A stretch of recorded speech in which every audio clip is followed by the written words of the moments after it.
Civil Specialist Chambers is now in session. Be seated. Is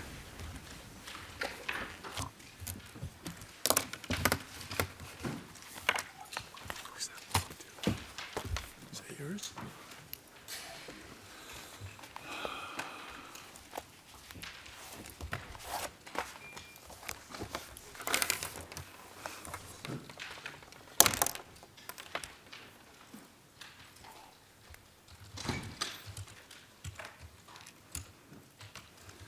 Madam Court Officer, please call the case. Good morning, Your Honors. This is file case CBC 2020-06, the Specialist Prosecutor versus Hashim Thaçi, Kadri Veseli, Recep Selimi, and Jakub Krasniqi.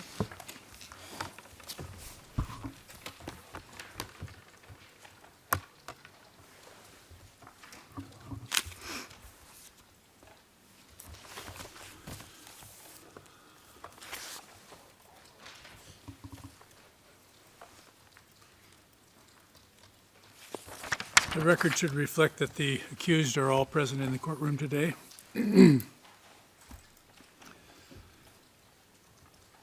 Before we start with today's witness, there's one preliminary matter to address. Madam Court Officer, please bring us into private session.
Your Honors, we're in public session.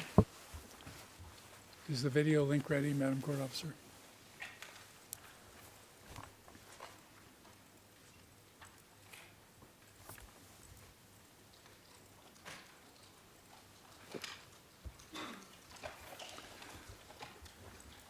We will now start hearing the evidence of prosecution witness W00542, who will be appearing by video link. Mr. Court Usher, please bring the witness in.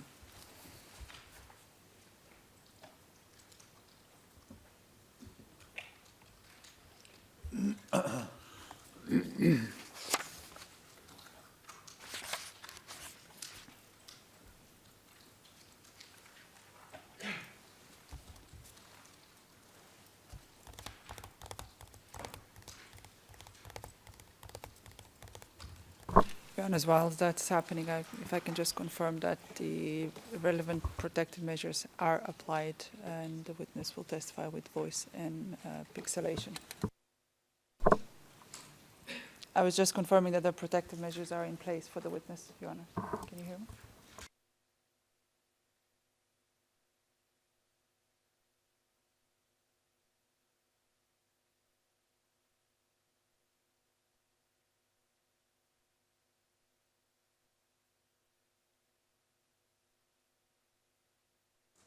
Good morning, witness. The CMU staff member at your location will now provide you with the text of the solemn declaration which you are asked to take pursuant to our Rule 141, Paragraph 2 of the rules. Please look at the document and then read it aloud.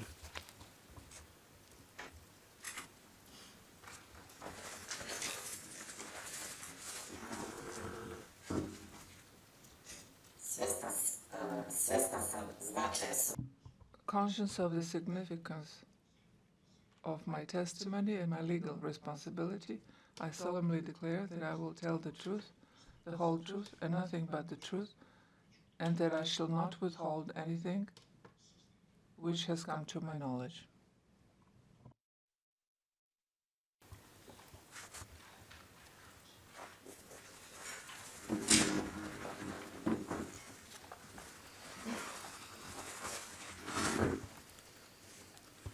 Witness, today we will start your testimony, which is expected to last approximately 3 hours. As you may know, the prosecution will ask you questions first, and then counsel for the victims. Once they are finished, the defense has the right to ask questions of you, and members of the panel might also have some questions of you. The prosecution estimate for your examination is 45 minutes.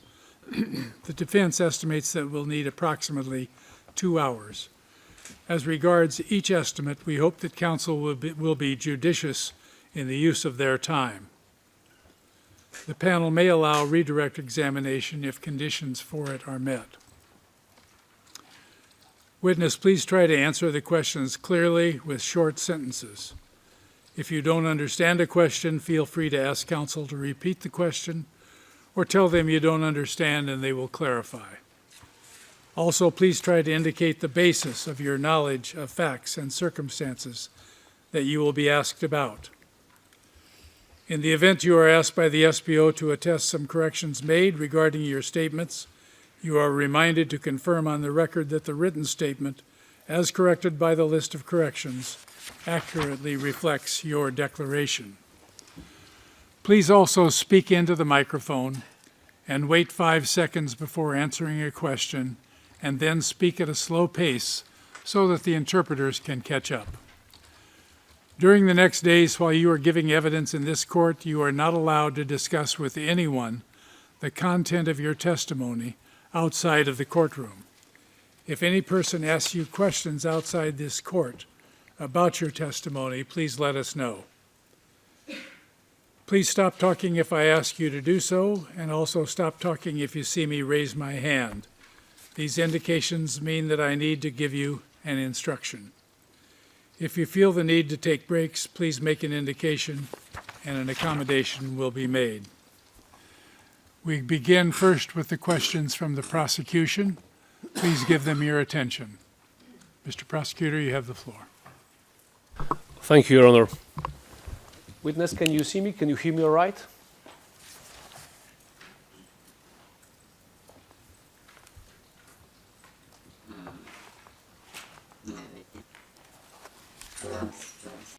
I can hear you. Morning. We've met before, but let me introduce myself again. My name is Cezary Michalczuk, and I'll be asking you questions on behalf of the SPO. Before we start with the questions, I would like to first establish your identity, and for this, Your Honors, we've got to move into private session. Private session, please, Madam Court Officer.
Your Honors, we're in public session.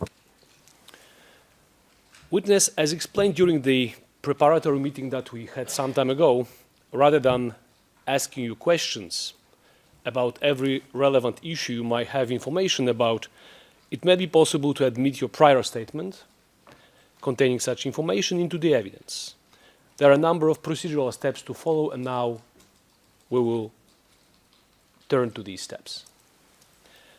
Madam Court Officer, could we pull up on the screen this English and Serbian version next to each other of the following statement?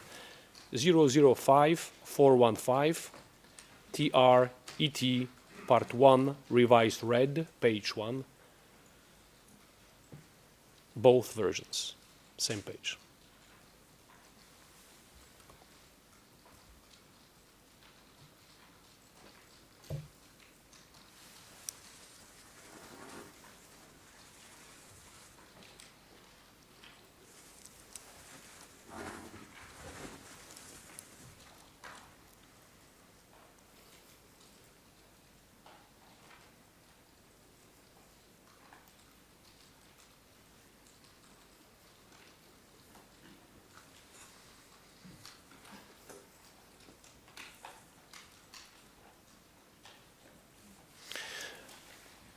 Witness, do you have this statement in front of you?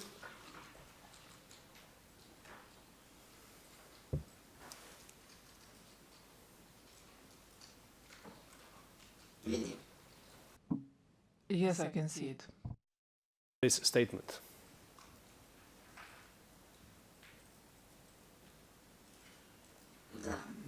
Yes. As part of your preparation for your testimony today, did you have the opportunity to review the contents of this statement?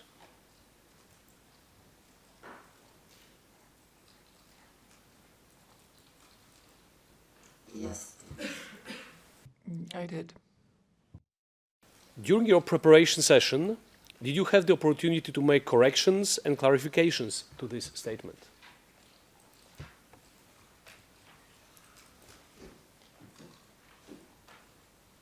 Yes, I must have.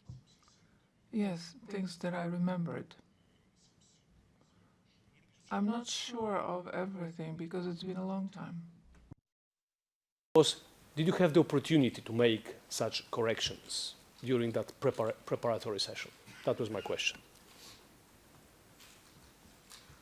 Yes. Yes, correct. Is reflected in a note that was then read back to you?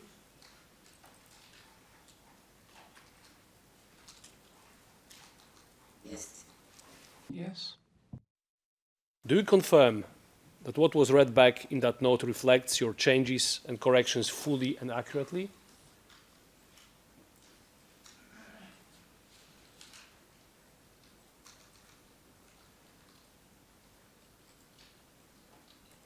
Ja sam ispravila ono što I corrected the things that I remembered. What I remembered. My question is the note that was read back to you at the end of the preparation session with your corrections and changes. The question is, does that note reflect these changes and corrections fully and accurately?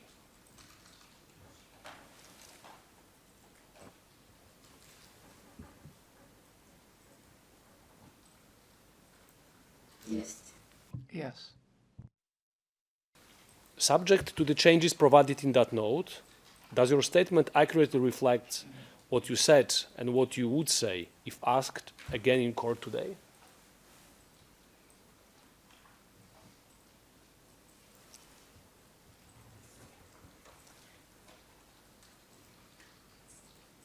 A tačno je. Well, that's correct as far as I know. Your Honours, having fulfilled the Rule 154 criteria, and in accordance with your decision F02893 of the 3rd of February 2025, paragraphs 15 and 21A and B, the SPO hereby tenders in English, Albanian and Serbian the following statements. English 005415 TR-ET Part 1 revised read and parts 2 to 4 revised. Serbian 005415 TR Part 1 read and parts 2 to 4. And Albanian 005415 TR-ET Part 1 read parts 2 and also parts 2 and 4, along with the preparation note 1, ERN number 124908 to 124909. Any objection to the tender? Your Honour, yes. In our submission, the Rule 154 criteria have not been met in this case for the totality of those statements. Your Honour, the conditions of 154 are clear. 154C requires that a witness attests to the statement accurately reflecting their declaration. This witness is not in a position to do that for parts of his SPO interview.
Your Honors, we are now in public session. Go ahead. Your Honors, I would like to read the brief summary of the evidence of this witness. Go ahead. In June 1999, W00542 and his relative were abducted by armed men wearing uniforms with KLA insignia and taken to a detention location where they were both interrogated and mistreated. While in detention, W00542 was interrogated by the KLA commander. In that location, W00542 witnessed other detainees being detained and mistreated. W00542 was released after a few days. That concludes the summary of this witness's evidence. Thank you. You may proceed with your questions. Yes. Witness, I've got a few questions for you, and be mindful of the fact that we are in the open session, so in your answers to my questions, try not to give any information that would reveal your identity. Witness, during your time in the KLA detention, were you ever informed of any criminal charges against you?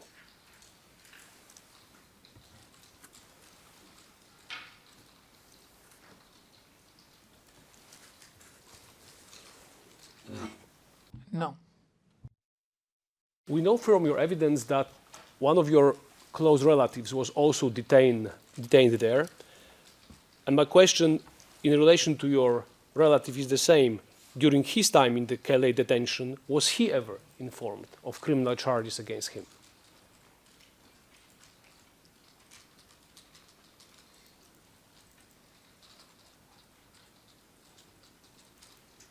Не знам. I don't know.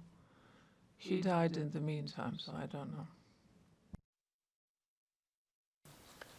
But did he ever tell you whether the KLA informed him about any criminal charges against him?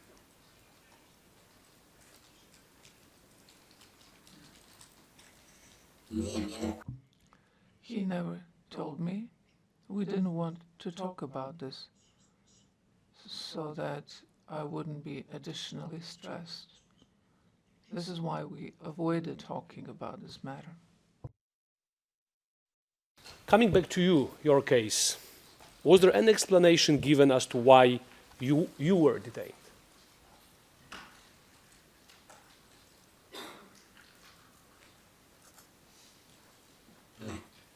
No.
There are some. They mistreated me. They beat me. I don't know what else I could say. Talking about the physical consequences upon you, especially the long-lasting consequences. Are there any such consequences as a result of your time in that Kayleigh location where you were detained?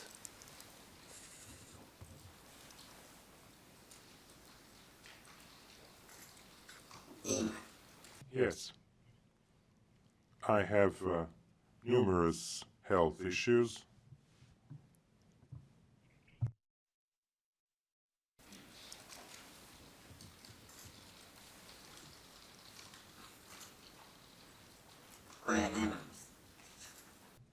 I wonder which ones I don't have. I don't know what I would tell you. Frankly, I really don't know what to say. I'm under stress even now while I'm here. It would be best if you would release me and not ask me anything about this, and that I would not be summoned by any court anymore, and stop mistreating me. Your Honors, could I refer the witness briefly to his note, to the note that we compiled during the meeting with him? Yes. Just very, very briefly, and I'm going to drop this topic. I would like to quote what you told us during the preparation session. The maltreatment in the location caused many health consequences for the witness. He had a hernia that required surgery, tremors in his hands that continue to this day, and he developed high blood pressure and diabetes. Is that true?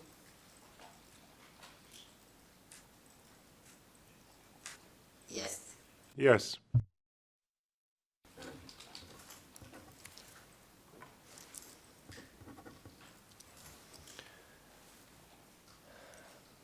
Just one question.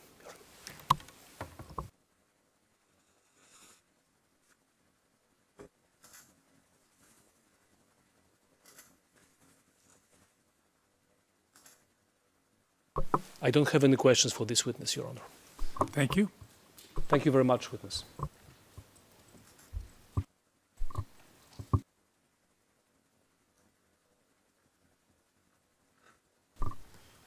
Yes. Yes, I do. Sorry, I didn't know if Mr. Laws had any questions. Oh. Obviously not. Do you have any questions? This individual is not represented by me, and I have no questions. Go ahead.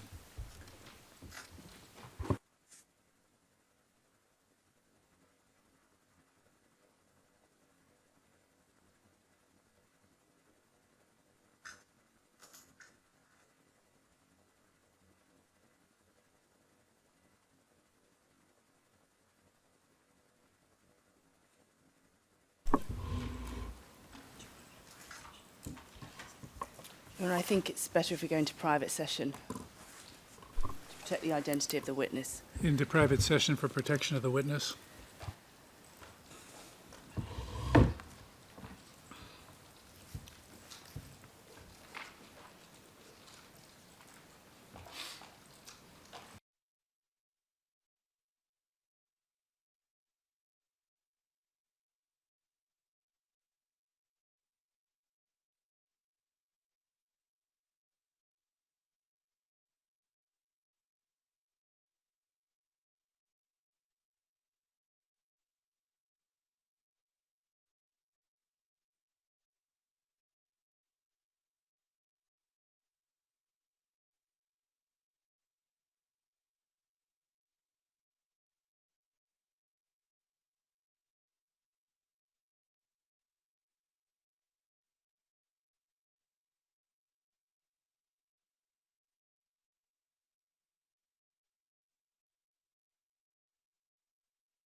Your Honours, we're in public session. Thank you. Witness, your testimony is completed. We thank you for being with us today and giving us your testimony. You may leave the courtroom now with the hearing room with the court usher with our thanks for being here.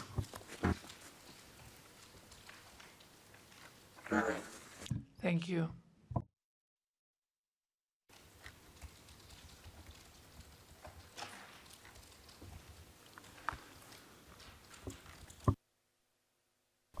Is your other witness ready to go at this time?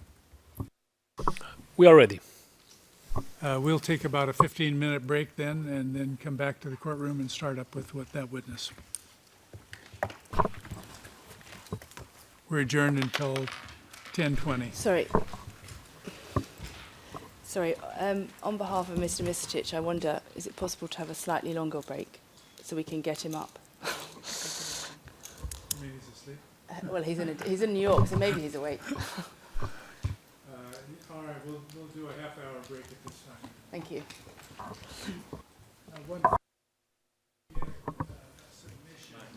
He had a submission he wanted to make concerning a translation error and had been in contact with the SPO.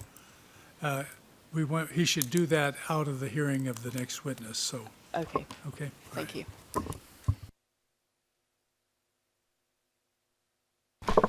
All rise.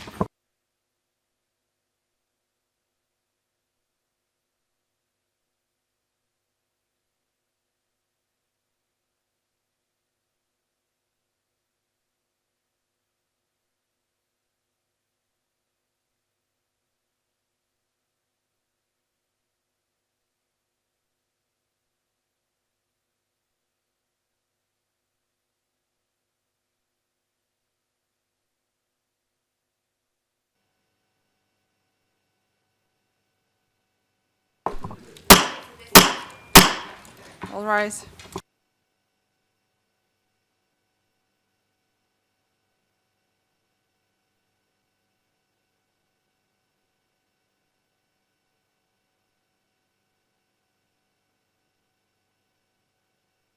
Be seated.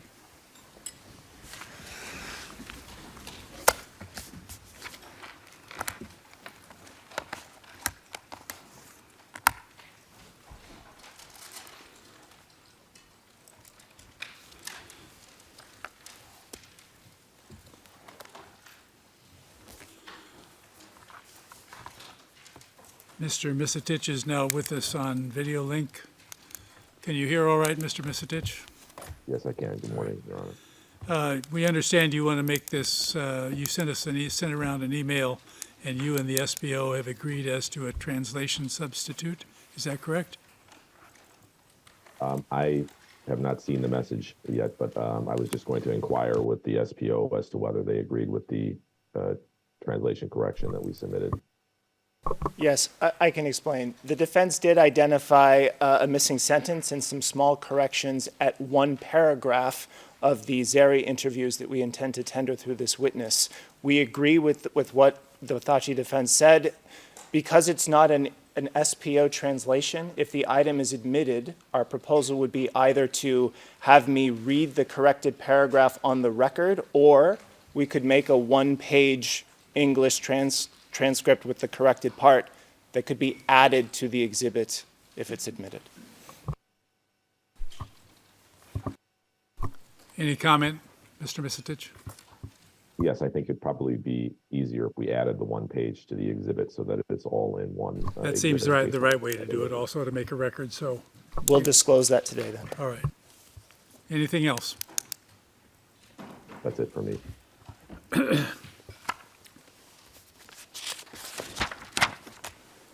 So we'll now start hearing the evidence of prosecution witness W04290.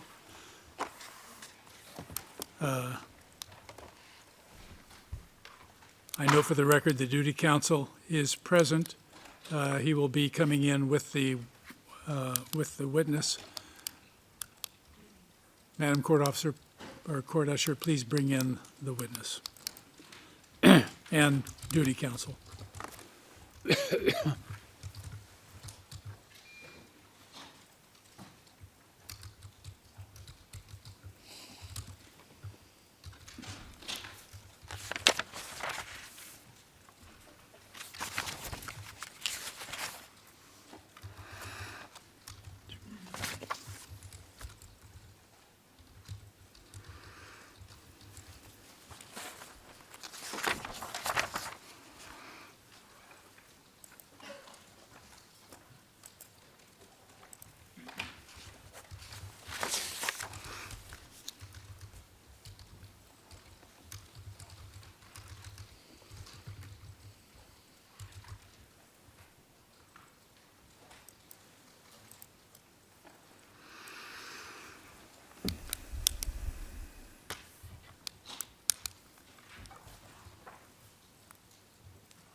Witness, please remain standing for the time being.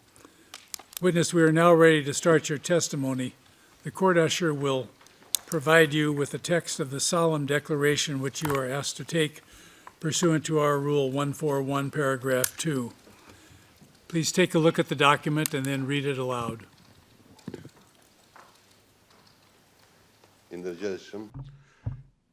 Conscious of the significance of my testimony and my legal responsibility, I solemnly declare that I will tell the truth, the whole truth, and nothing but the truth, and I shall not withhold anything which has come to my knowledge.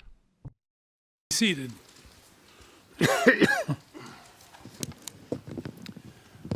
Witness, today we will start your testimony, which is expected to last approximately 4 days. As you may know, the prosecution will ask you questions first. Thereafter, the defense has the right to ask questions, and members of the panel might also have some questions for you. The prosecution estimate for your examination is 5 hours. Defense estimates that it will need approximately 15 to 16 hours. As regards each estimate, we hope that counsel will be judicious in the use of their time. The panel may allow redirect examination if conditions for it are met. Witness, please try to answer the questions clearly with short sentences. If you don't understand a question, feel free to ask counsel to repeat the question or tell them you don't understand and they will clarify. Also, please try to indicate the basis of your knowledge of facts and circumstances that you will be asked about. In the event you are asked by the SPO to attest to some corrections made regarding your statements, you are reminded to confirm on the record that the written statement as corrected by the list of corrections accurately reflects your declaration. Please also speak into the microphone and wait 5 seconds before answering a question, and then speak at a slow pace to allow the interpreters to catch up. While you are giving evidence in this court, you are not allowed to discuss with anyone the content of your testimony outside of the courtroom. If any person asks you questions outside the court about your testimony, please let us know. Also, please stop talking if I ask you to do so, and stop talking if you see me raise my hand. These indications mean that I need to give you an instruction. If you feel the need to take breaks, please make an indication and we will accommodate you. Now, we are aware that counsel has been assigned to the witness so that witness is able to seek legal advice if he has any legitimate concerns of self-incrimination. And we see that Mr. Cerchini is present in court. Mr. Cerchini, would you please identify yourself for the record? Thank you, Your Honor. My name is Martin Cerchini, and I'm a defense lawyer from Kosovo. For being with us and having your assistance. Witness, I remind you that as per the solemn declaration that you have just read, you are obliged to tell the truth. Under our rules, you are hereby advised that you are not required to answer a question that is incriminating unless and until the panel compels you to answer in accordance with Rule 151, Paragraph 2, and it determines that an assurance under Rule 151, Paragraph 3 should be provided to you. You are hereby advised that in the event such a question of self-incrimination arises, you or your assigned counsel may raise the issue to the panel, and we will proceed to determine whether or not and under what circumstances you might be compelled to answer. In such a case, the decision as to whether you must answer a question is exclusively that of the panel. If ordered to do so by the panel, you must answer all questions asked of you. Mr. Cerchini, have you explained all of this to your client as well? Yes, Your Honor, I have explained all the privileges that emanate from Rule 151 of the Rules of Procedure. This time to grant your client an assurance. Yes, that is what we would kindly request, so that immunity should be given to any of the possibly self-incriminatory statements made by my client pursuant to paragraph 151, 2, and 3 of the Rules of Procedure. You may be seated, Mr. Cecchini. Witness the assurance that is being offered. Your attorney called it something different, but we call it an assurance rather than an immunity. You are safe from being prosecuted by this court in any way about the testimony you give in court. Do you understand that?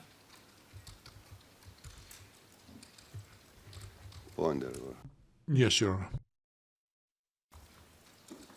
If you give this testimony, you're giving it as you sit right now in public. You have the option of having a closed session where the curtain above you comes down, no one can see you, no one can hear you outside of this courtroom, and no one in other countries can hear you through the media. Do you understand that? Do you want that additional protection?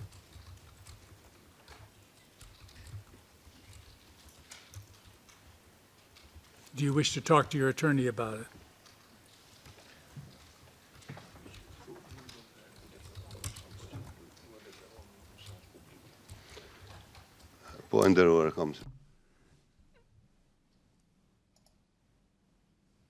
Yes, Your Honor. Everything is clear.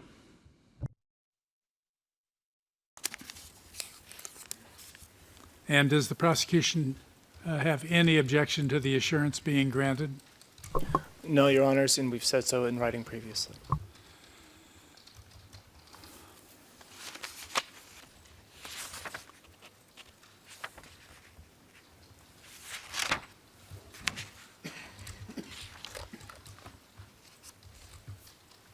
The protections that you're granted through the assurance is that this court will not prosecute you or will not release any of the information you give us to any other party.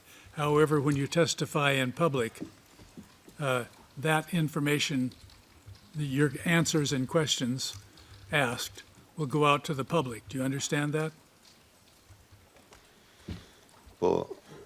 Yes. And do you want to have the closed session where no one can hear your testimony except those in the courtroom? Or do you want to testify fully in public?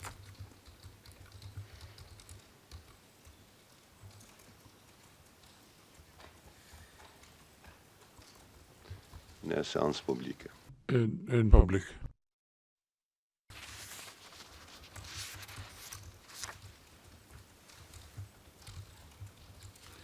Witness, you've already been warned that having granted you, or if we grant you the assurance, that refusal to give testimony may be sanctioned with the imposition of a fine. This is a further warning that refusal to answer the questions you will be asked by the SPO may be sanctioned. Do you understand that? Yes, I do. As allowed by paragraph 151 of our rules is granted, we will proceed with your hearing in public as you requested, and we are ready to proceed now unless you have any further questions for your attorney.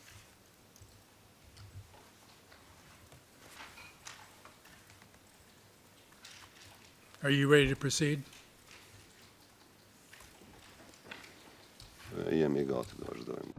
Yes, ready. Begin first with the questions from the prosecution. They're seated to your left. Please give them your attention. Mr. Halling, you have the floor. Thank you, Your Honor. Good morning, witness. We've met before, but I'm Matt Halling, and I'm with the SPO, and I'll be asking you questions today. We'll start with, what is your name?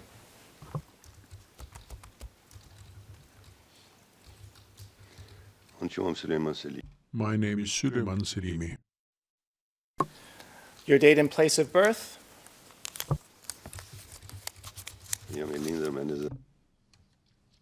25th of September 1970 in Sarajevo village. Are you a family relation to any of the accused in this case?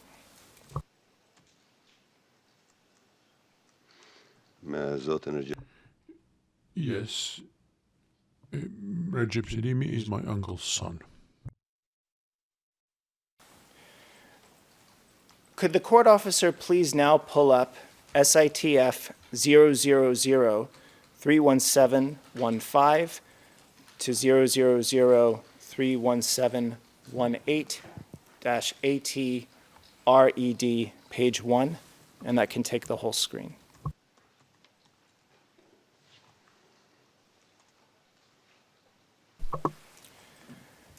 Witness, were you given an opportunity during your preparation session to review your prior statements?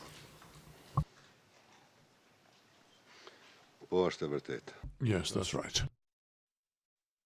You can see on the screen now a prior statement that you gave to UNMIK on 14 February 2003. Yes, that's right. If we could now go to V0004792 to V0004792-TR AT RED, page 1.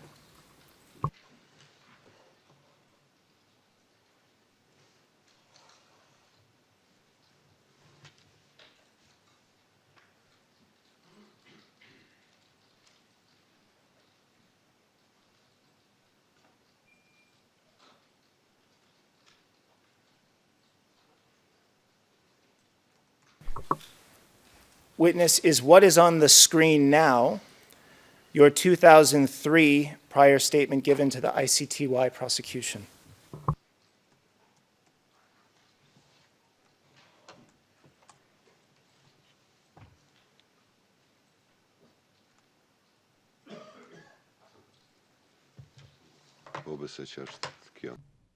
Yes, I believe so, yes.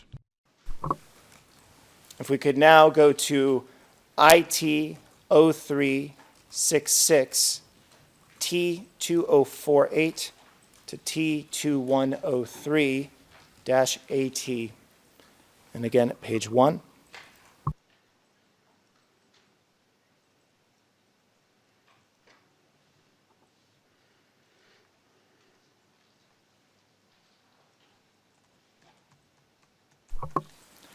Witness, is what is on the screen now your 2005 ICTY testimony?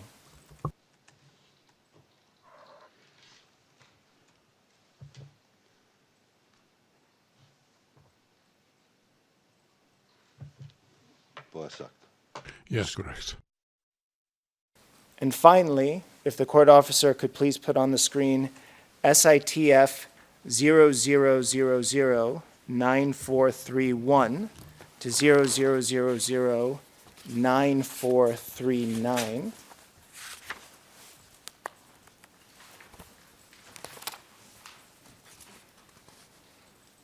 And for the specific page, could we please go to SITF 00009435?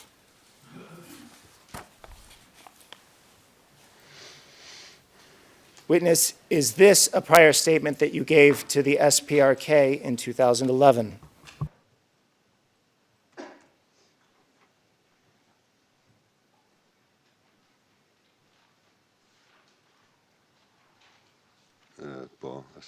Yes, correct.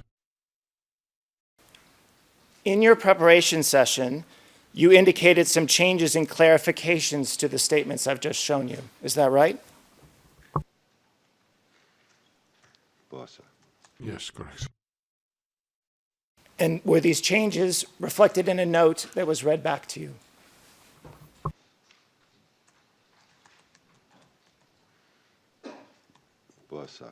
Yes, that's right. You confirm that what was read back in that note reflects your changes fully and accurately.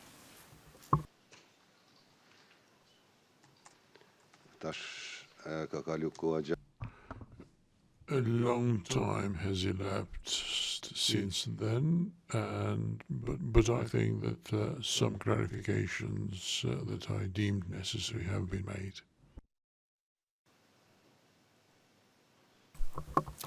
Witness, I'm just referring to the preparation note that you reviewed last week.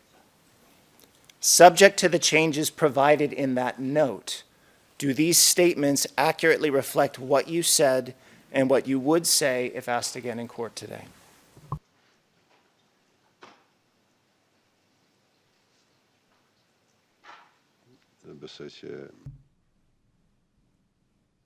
Yes, I believe that we have jointly reflected everything that I had to say and that I had to clarify.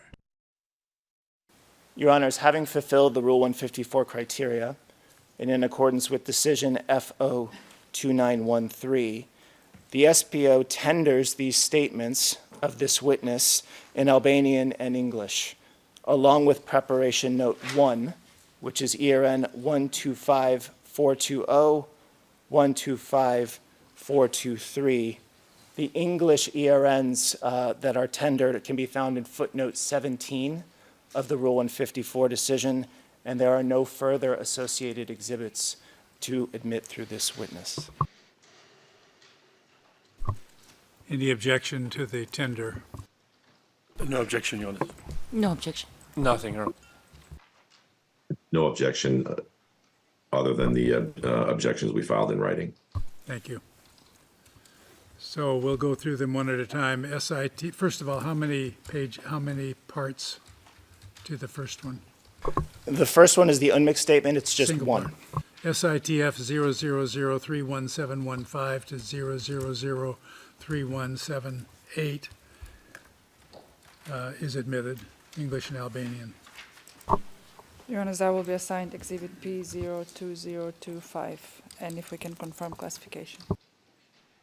Confidential, Your Honor. All of them? The ICTY Limai testimony is public, but the others are confidential. All right, V0004792 to V0004792 TRAT is admitted. Your Honor, that in the English transcript with the same ERN will be assigned Exhibit P02026 and will be confidential. And then IT03-66 to T2163AT is admitted.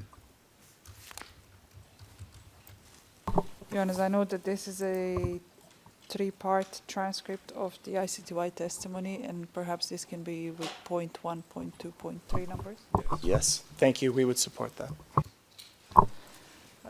The first part, IT0366, T2048 to T2103, and the Albanian corresponding will be Exhibit P2027.1.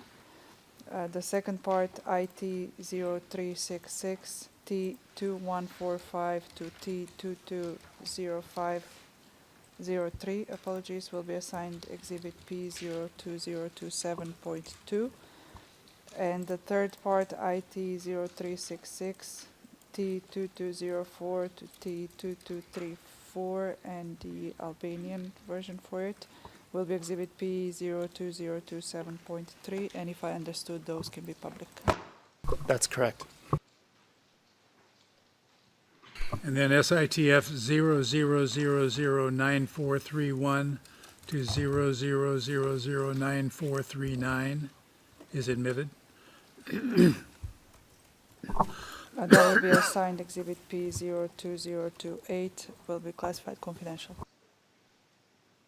And finally, the prep note ERN 125420 to 125423 is admitted. And that will be Exhibit P02029, also classified confidential. You may proceed. Mr. President, Yes. may I inquire as to why 4 of the 5 statements need to be confidential? At least one of them involves a protected third person subject to the protected information sheet. We can, as on previous occasions, review the classification of those and produce public redacted versions, perhaps, of them. that yet while this witness is still testifying. What we've done previously, if it's all right, Your Honor, is that we have a transcript review procedure for this hearing. We can review the statements in line to make sure that any redactions are consistently applied. All right, go ahead. One last question before continuing, Your Honor. Is there a break at 11 o'clock? I think we'll break at 11:30. Understood. And then we'll take a 15-minute break at that time and then go on till 1. Okay. Now, could the court officer please put up on the screen IT 0587 6D 00067, which is in English, and its Albanian counterpart, which is actually from a book, SPOE 00360 to 00360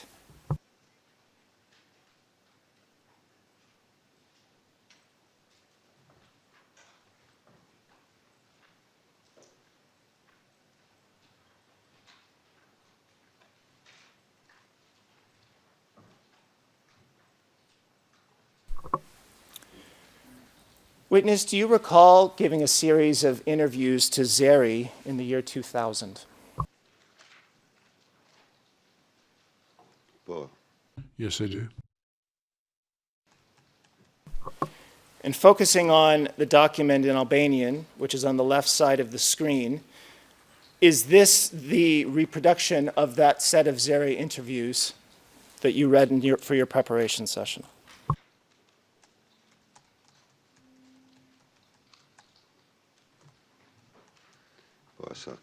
Yes, that's right. Is everything that you said in these interviews correct except for what is corrected in the preparation note?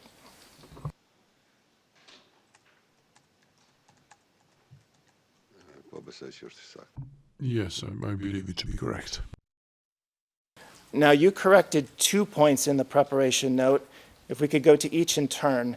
Could we, in the English, go to page 6D000764, and in the Albanian, SPOE 00360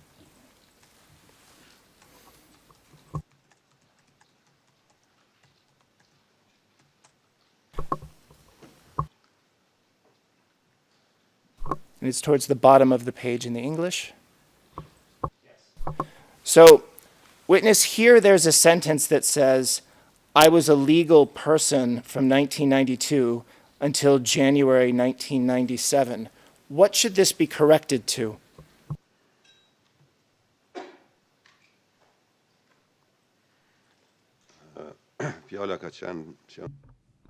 What I meant to say was that I was free and able to move freely during that time. However, I formed part of the group led by Adem Yashari. And does every time you refer to yourself as a legal person in your interview, they should always be understood the same way you've just clarified? Is that right?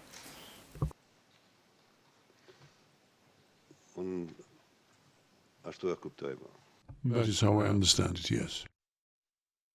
If we could now go to the second correction, which is on page 6D000773 in the English, and in the Albanian, it's SPOE 00360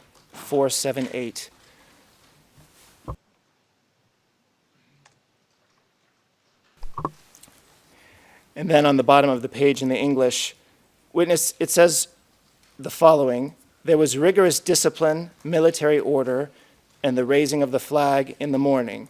The soldiers and officers reported for duty every morning. You said this was an exaggeration. Focusing on 1998, did the battle conditions allow for these things to happen every morning?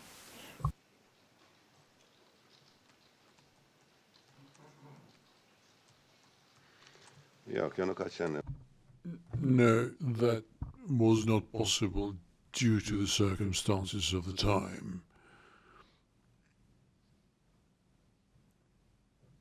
There were occasions when we hoisted the flag, and lined up in front of the barracks or the building we were staying at. So this is the first few days in the village of Tsarev at the beginning of March, and then as a zone commander in the village of Dikots. But this does not mean that we were able to raise the flag every single day or to observe a strict military discipline.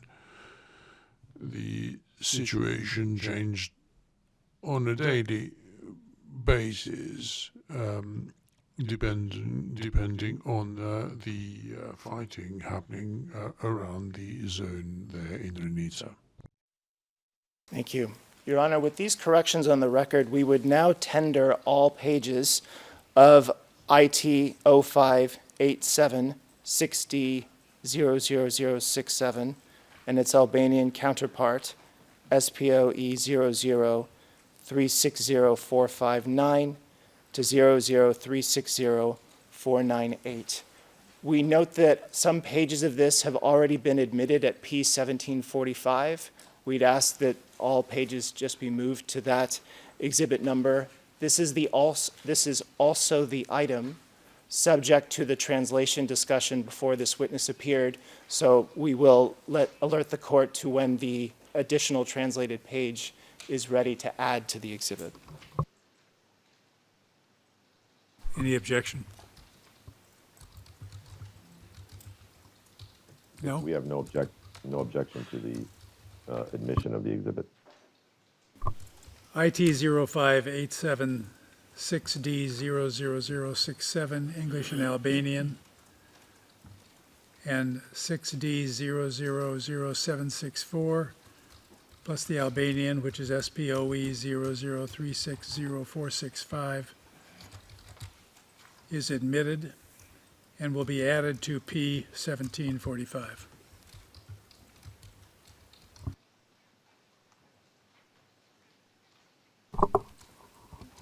Your Honor, just for clarity, only those 2 pages or the entire set of pages?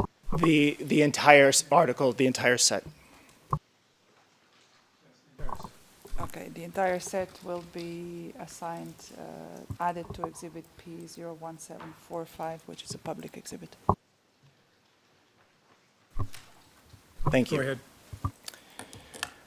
Now, also in the preparation session, did you review and make corrections to interviews of yours from 1998?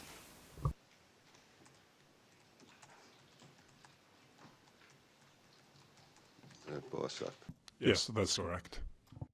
If we could please show now on the screen SPOE 00230 to 00230 in both English and Albanian.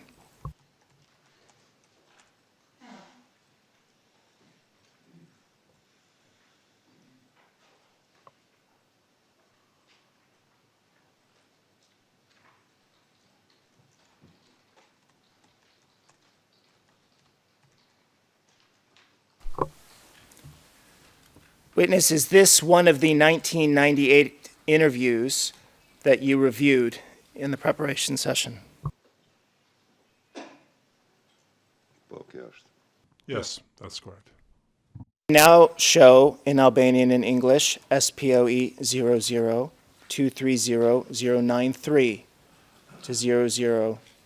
00230.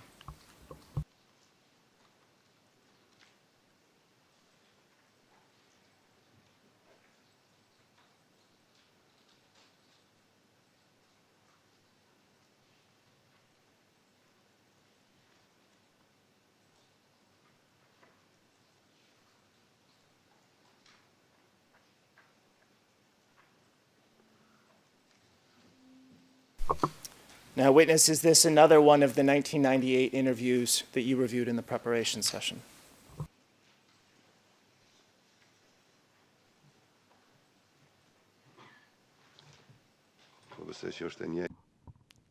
Yes, I believe we see the same on the screen. And one last one, SPOE 00230-134 to 00230-134 in English and Albanian.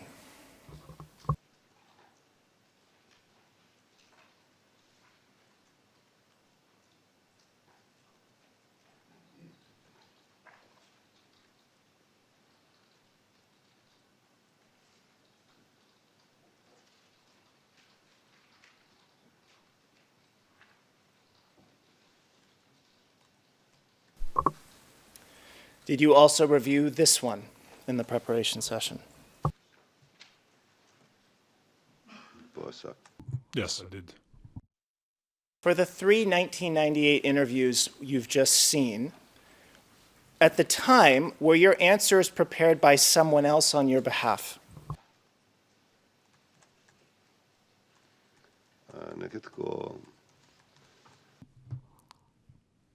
At this time, the person in charge for information issues was Shaban Shala, and I've explained this before.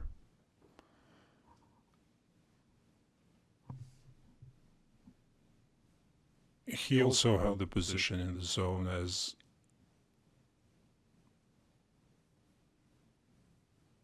in charge of the media and also communicating with the civilians with respect to civilian and military matters.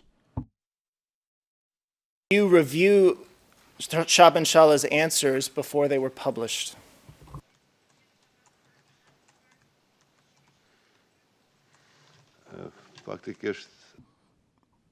As a matter of fact, I fully trusted him. He was better prepared when it comes to the media and interviews. I didn't really deal with those. I spent most of the time in the positions with my soldiers, so we had consultations for these matters. Reviewing them now in the preparation session, is everything in these interviews accurate except what is corrected in the preparation note?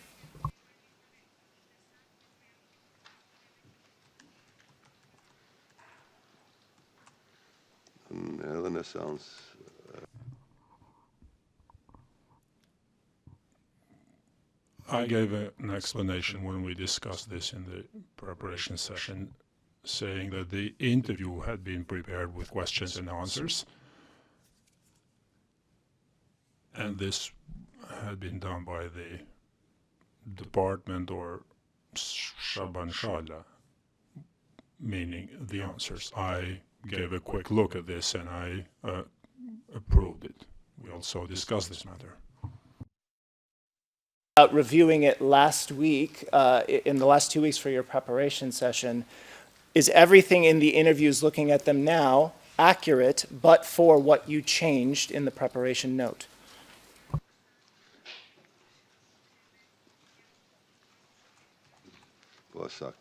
Yes, it is. We could again put those changes on the record. If we could now go back to SPOE 00230093 and have that page in the Albanian and page 3 of the PDF of the English transcript.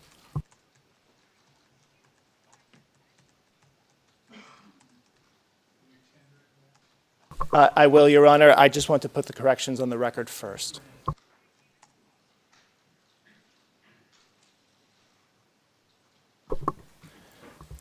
So it should be SPOE 00230093 in Albanian, and then page 3 of the English transcript. Yes, thank you, Madam Court Officer. So witness here, it says, Commander Sultan, yes, in our Army, all organizational structures have been established. So today, the KLA has formed the military police, the military high court, military prisons, etc. It also says in the next paragraph that all those held in our prisons are prisoners of war. This is dated 31 July 1998. Is what you're saying here about military courts and so on exaggerated?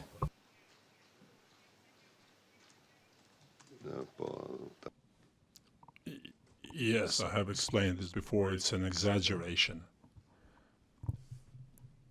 Also, this was an interview that had been prepared in advance and then published with my consent. Good. If we could now do the second of the corrections, which is in SPOE 00230-134, and it's on that page in the Albanian, and ET page 2 of the revised English transcript. So there's a question here that says, what can you say about the KLA hierarchy? And your response is, the KLA is led by its general staff and has a hierarchy at all levels, which is respected by all levels of the military structure. Now, witness, this is dated 13 August 1998. Was this published during the General Serb Offensive?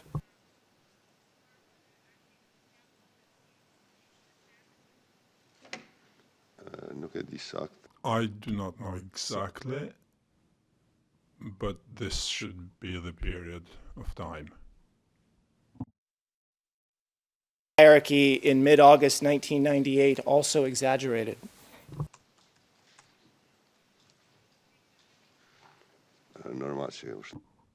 Of course, it is an exaggeration. The general staff did exist in the form which I will be able to explain later or now, meaning its real possibilities during and capabilities during that period of time. Your Honor, with the corrections now on the record, we would now ask to have admitted in turn these 3 articles. The third of the 3 articles has a duplicate admitted at P851, but this is a better quality Albanian scan. So we would like to tender now, first SPOE 00230-089 as a new public exhibit. Let's take them one at a time. Any objection to that? Mr. President, we have no objection to admissibility. However, we do wish to note that these interviews cannot be used by the SPO for the truth of their contents, except in compliance with Rule 154 and Rule 143. So if there's anything specific in these interviews that the SPO wishes to rely on, they need to elicit it from the witness viva voce and in compliance with Rule 143. We certainly don't agree with that. We can expand, but it's an objection to admissibility, and there's none raised. There is no objection raised. SPOE 00230-089 is admitted. Your Honor, that will be assigned Exhibit P02030. I'm sorry, the next is SPOE 0023093 to 002300093. Well, it's the same in English and Albanian. Is that correct? Yes, Your Honor. Objection? No objection is raised. It's admitted. Your Honor, that will be assigned Exhibit P02031 and will be reclassified to public. That's correct. And then the third one is the one that's related to P851, and I can give the ERN if Your Honor requires. I have the ERN as SPOE 00230-134 to 00230-134, English and Albanian. And it will be attached to P, what was the number again? 851, Your Honor. 851. Your Honor, this version will be assigned Exhibit P00851.1. Thank you. Go ahead. Now, we would ask the court officer to put the following document on the screen. It's P113, and it can just be the first page, which is P008557.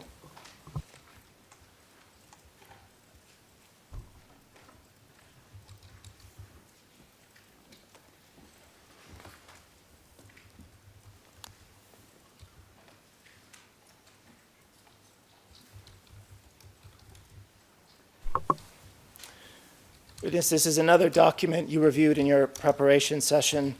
It says, amongst other things, the government of Kosovo, in its meeting of 27 April 1999, appointed by decree Mr. Suleiman Salimi to be the commander of the National Guard of Kosovo. This decision enters into force immediately and was signed by Prime Minister Mr. Hashim Thaçi. Is what is said here about your appointment to the National Guard correct?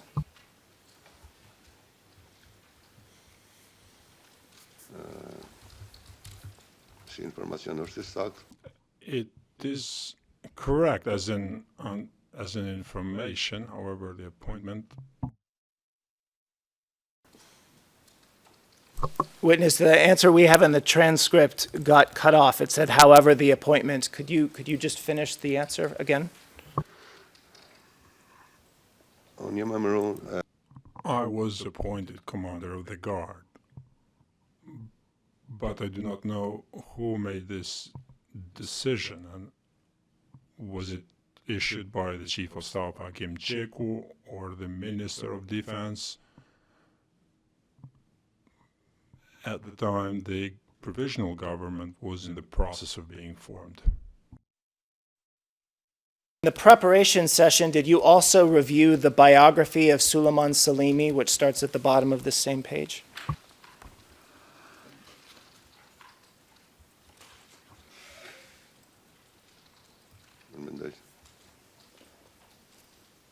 I think.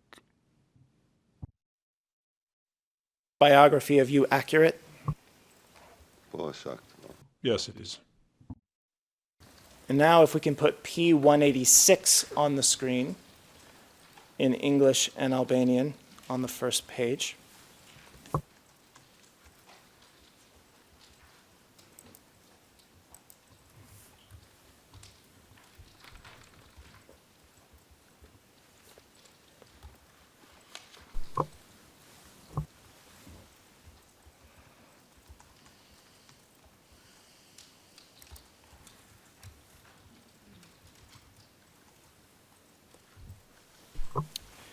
Now, witness, these purport to be minutes of a 2001 meeting in Prakaz with yourself and others. You reviewed these in your preparation session. Is this document an accurate record of this 2001 meeting?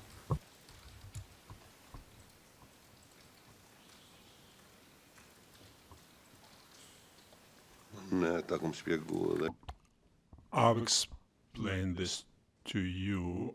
I do not recall anyone taking minutes of that meeting at the time, but I do know we had a meeting. And the names of the people who attended this meeting are reflected here. I was asking a little more than that. Are these minutes an accurate record of the meeting itself?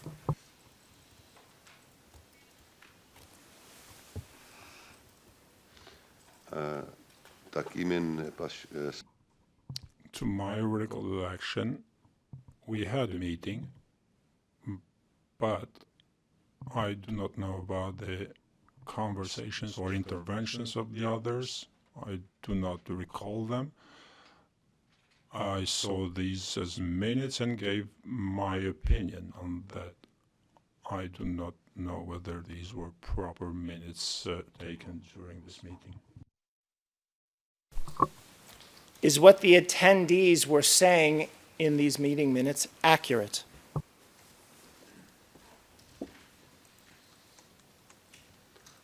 Objection as the foundation. The witness was an attendee at this meeting. Overruled. Go ahead. You may answer the question.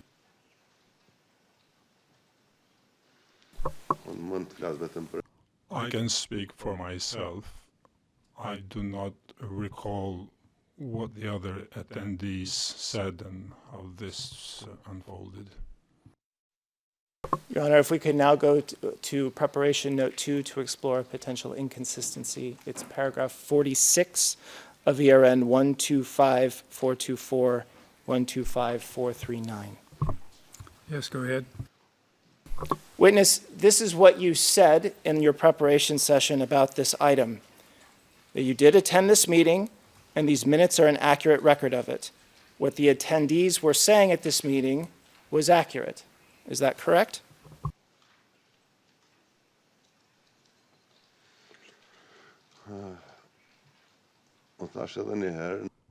Again, we discussed this and I tried to explain it to you. I was referring to what I have said, and at the first look, the minutes seem to reflect what the others said as well, but I'm not able to certify the veracity of the content. I attended a meeting, and this meeting did take place.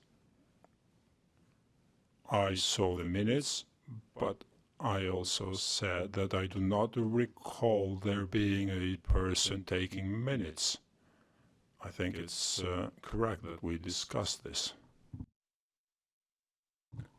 This, as I said before, and I'm reiterating it, reflects a meeting which took place in Prekaz.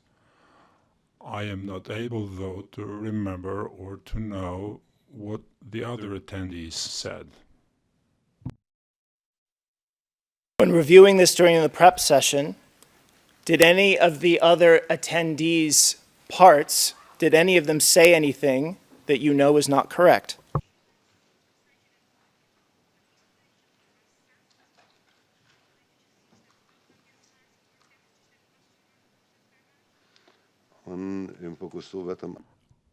I focused only on what I said and that I attended this meeting.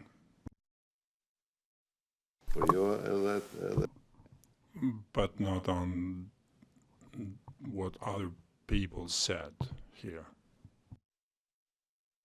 Focusing on what you said, but can you explain why in the preparation session you said what the attendees were saying at this meeting was accurate?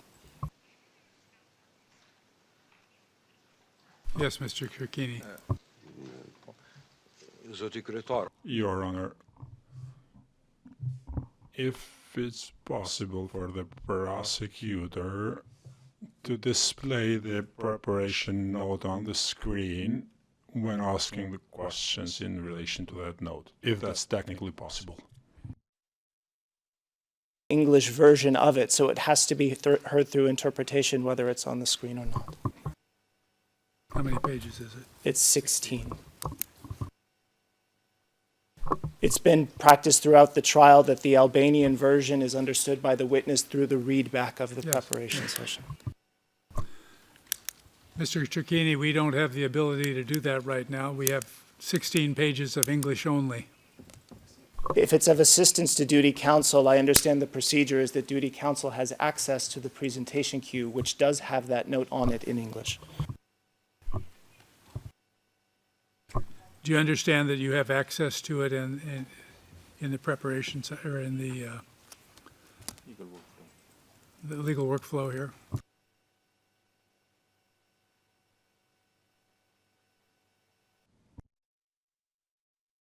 Microphone, please. Microphone, please.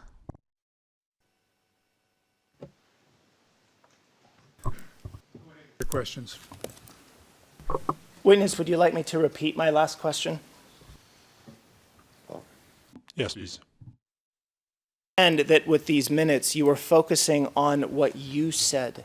But can you explain why in the preparation session you said that what the attendees were saying at this meeting was accurate?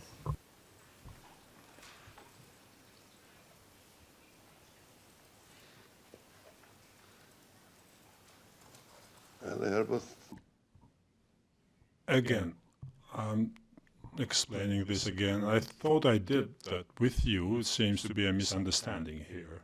I said that I attended the meeting and I know what I said. However, I cannot recall or remember what the other attendees said. I read the minutes reflecting what others are supposed to have said. However, I've only focused on what I said. And having read the minutes on what others had said, did you see anything that you know is not correct?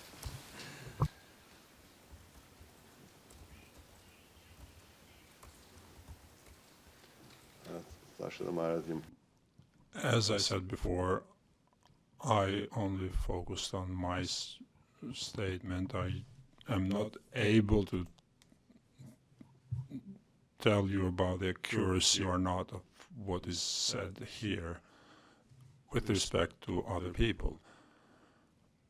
I have explained this and I stand by what I've said. However, I do not recall the interventions of other attendees. Your Honor, we've asked the witness multiple times to focus on this part of the question. We would ask if the presiding judge could ask the question to the witness. Your Honor, I would, Your Honor, if I may, I would object to that. The witness is allowed to answer the question freely as he recalls it. If Mr. Helling wants to go through what is recorded in these minutes from what other people said, however long ago that was, he can do that. He can go through each and every statement and ask questions about it in an open way. You can't take a shortcut here in order to try and get a document in and then say that that proves the contents of it. He should ask the questions and go through it in a proper systematic way. The witness is not answering the question fully. Witness, the question is, when reading this document, was there anything that was said in the document that you disagreed with? You personally disagreed with?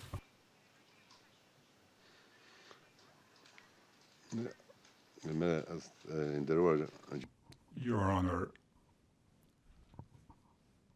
I saw the document in its entirety, and I told to the prosecution in the course of the conversation that I focused on what I said, and I added, yes, that was a fact. See anything that you disagreed with, no matter who said it?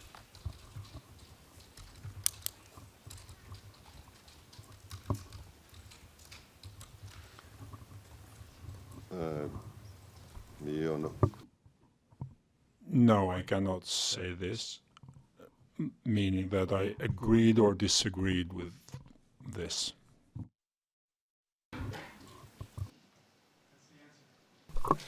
Thank you, Your Honor. And just to clarify on counsel's intervention, this is an already admitted exhibit and can now be taken off the screen.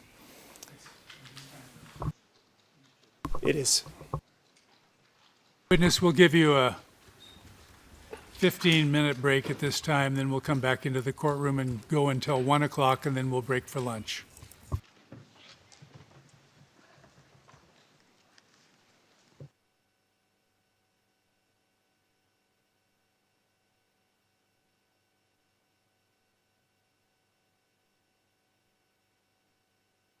We're adjourned until 11:45. All rise.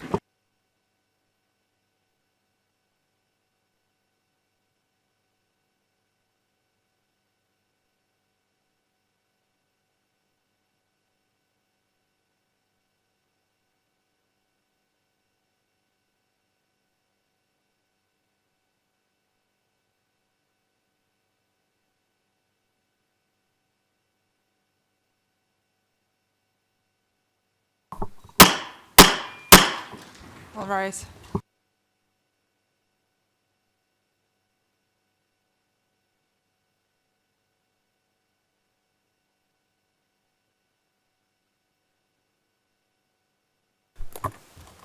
Be seated.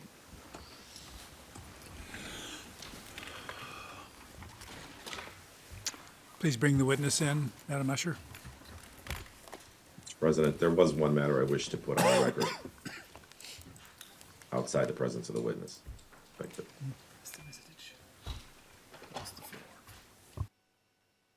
Hello? Yes, I do. Go ahead. Yes, Mr. President, I just wanted to follow up on the objection I made earlier. Again, the prosecution has now tendered multiple public interviews that the witness has given. Our position is that those interviews cannot be given the same weight as witness testimony in court. The panel has previously ruled that the principle of orality underpins the entire statutory regime of the specialist chambers. We, again, assert that the prosecution, if it wishes to rely on something in those interviews and have it be given the same weight as the testimony of the witness, needs to elicit that testimony viva voce from the witness. In addition, the defense is entitled to proper notice of what the prosecution's case is and what it intends to rely on from this witness. So if there's something in these prior interviews or prior statements that the witness has made that the prosecution intends to rely on in the future, we believe it's unfair to the defense not to put it to the witness and not to give the defense a fair opportunity then to cross-examine on that topic in cross-examination. Thank you. Thank you. Just to respond briefly, Your Honor, the ultimate weight to be ascribed to these interviews is to be decided by the court at a much later point in the proceedings. What we have now is the witness saying under oath that these are generally correct. They were subject to corrections, which the witness put one by one into the record in court today under oath. So we would submit that this should be given weight. As for how these documents are being used, we have filed bar table motions on these in the past. They are cited in our pretrial brief. What we are intending to use with these items is relatively clear now, and I think is certainly clear in light of the statements that we have tendered for admission under Rule 154, to which these provide many complementary details. So unless Your Honor requires anything further, there's nothing left to do in the hearing other than proceed. The panel is not requiring anything further. If I can just make one more point for the record, it is that precisely the point that these are not in compliance with Rule 154. So the use of asking the witness to just affirm something that's in a prior interview is not consistent with the Rule 154 procedure. Thank you. We had one small unrelated matter to bring in as long as the witness is still outside. Yes. The additional page to P1745, which is one of these interviews, we did disclose it over the break. It's in disclosure package 1581. And so we would tender IT 05876D00067, page 32-ET, which is the new page, and we'd ask that it be related to P1745. Any objection? No objection is heard. IT 05876D00067, page 32 ET is admitted and is related to P1745.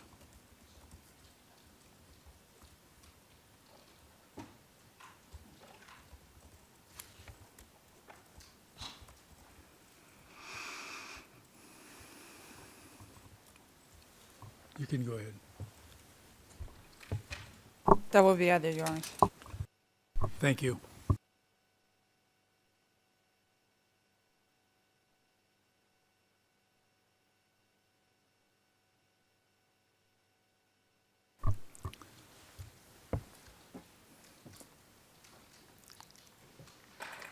All right, Mr. Salimi, we continue with the questions from the prosecution.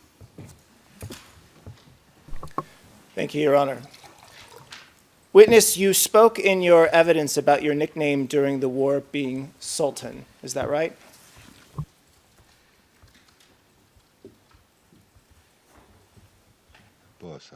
Yes, correct.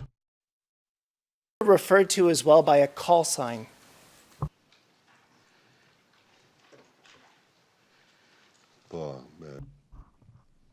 Yes, it was 101. Regard, could the court officer please now pull up P1427, which is a one-page document. Witness, this was not something shown to you in the preparation session, but you'll see it on the screen in a moment. For context, the information in the record suggests that this list was found at Recep Salimi's residence. And I'll just wait a moment for it to appear on the screen.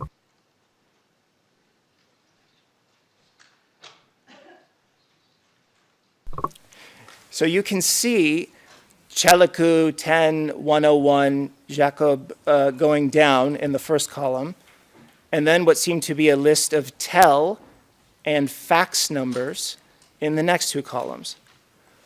Are the three sets of numbers next to 101 telephone numbers that you had?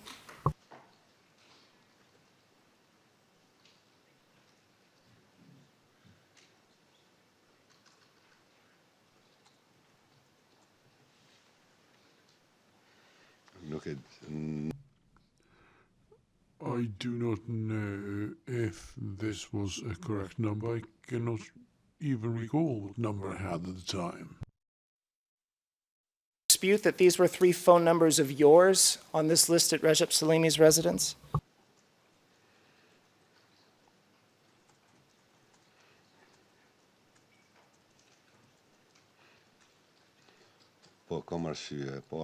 Yes, I do. The first is that I never had the number with a digit of 63. I had a satellite telephone whose number I do not know. But I do not recall ever having had a phone number with the digits 63.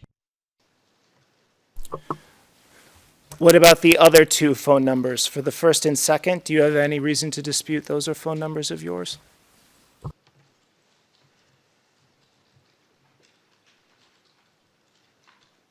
As I said earlier, I do not recall what number I had in use as a satellite telephone, that is. I understand, but is it correct that the third number you don't think is correct, but for the first two, there's no reason to dispute those numbers the same way? Is that your evidence? Yeah, he's asked the question twice then and answered it. Overruled. Would you like me to repeat the question? No, there is no need. I am explaining that I had a satellite telephone, not two, only one, but I don't know that number. I cannot recall what number it had. Okay, this can be taken off the screen. Turning now to the lead up to the war, and starting in 1997, did you participate in a coordinated attack on police stations in 1997?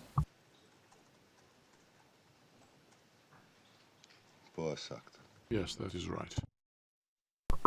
Who gave you your tasks for that attack?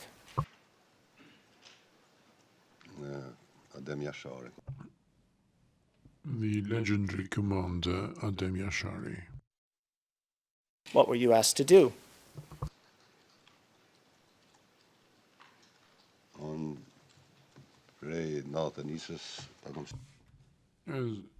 As I have explained to you and others, I used to be part of Adem Yashari's group as early as 1991, and I was ready to render my full support to him for anything that was needed. What were you asked to do in relation to the coordinated attack on police stations you were a part of?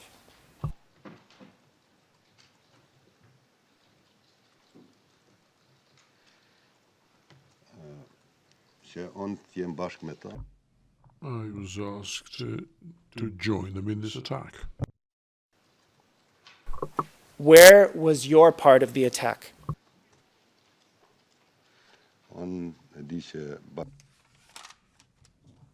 I know that Adem Yashari, myself and some others went jointly on that occasion.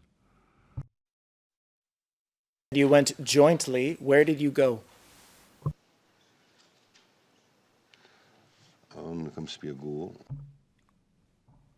As I have explained to you, we mounted the attack on the Runic police station. And what signal was conveyed by this KLA attack?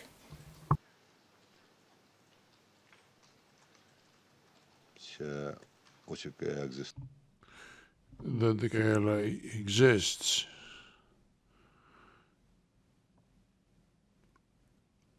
That it is there. Could we now please put P279 on the screen in English and Albanian?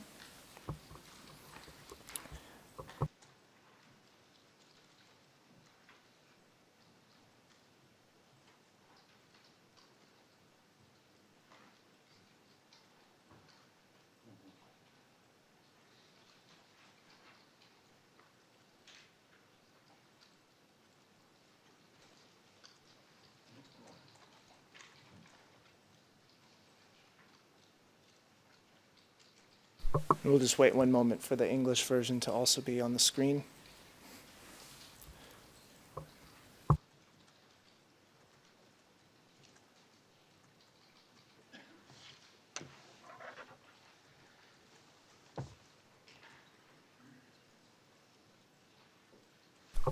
So witness, this is KLA Communique 36. It begins on 11 and 12 September 1997, by decision of the Central Staff, the KLA armed units carried out a synchronized operation throughout the whole first operative zone. And then it says they attacked in a lightning operation the police stations in, and then there's a list of places, including Runic. Is this communique talking about the attack in Runic you were just describing?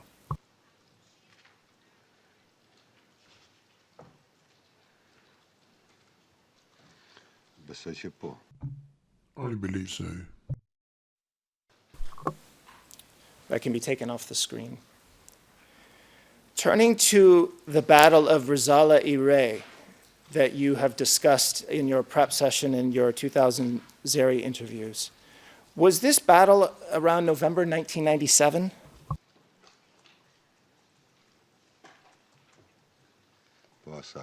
Yes, that's right.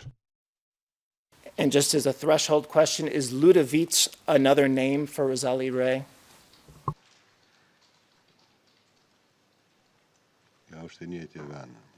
Yes, it's the same place.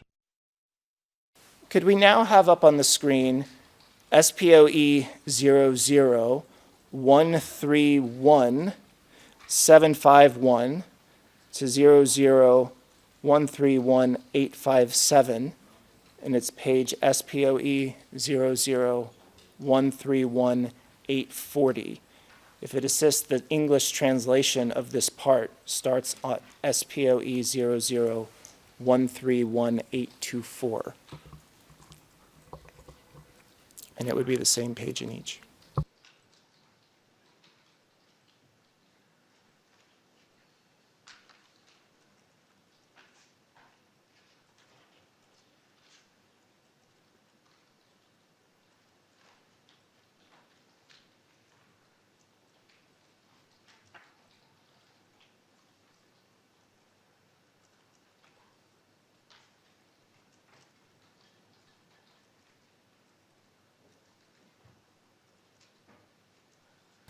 Yeah, so it's SPOE 00131,840.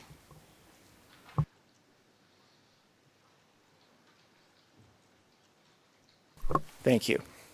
So, witness, this is an interview given by Recep Salimi, and he says the following about the Ludovic battle.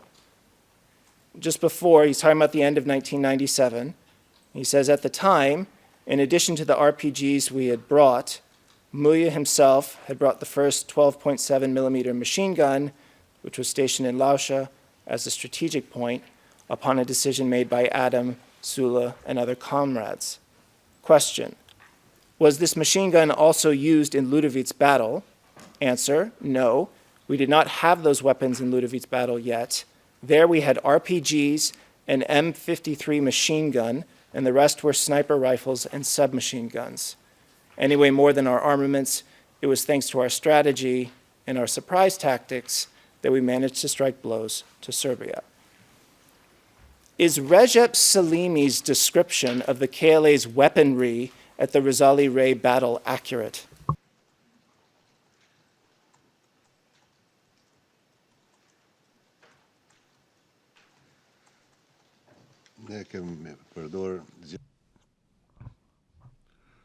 We used the weapons that we had at our disposal. Mainly it consisted of light weapons. I understand that. I guess my question is what Recep Salimi describing in this excerpt the weapons you had at your disposal?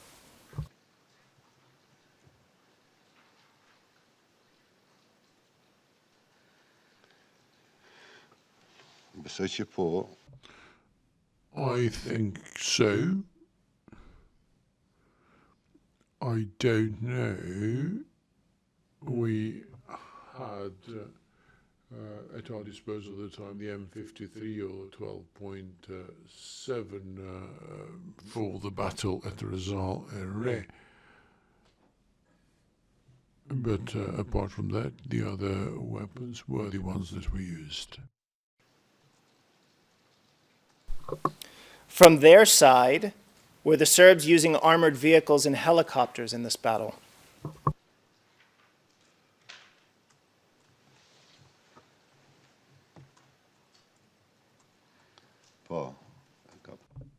Yes.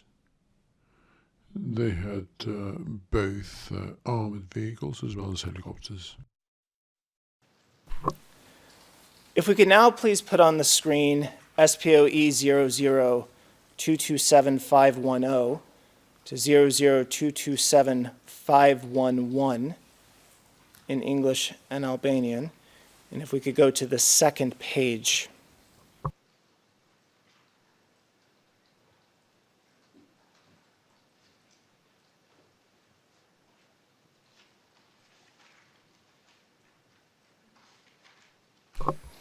And apologies, just to be clear, it is the second page in the English transcript, but I believe in the Albanian it's still page 1. Yes, so witness, this is an interview with Muzia Shari that you reviewed in your prep session, is that right?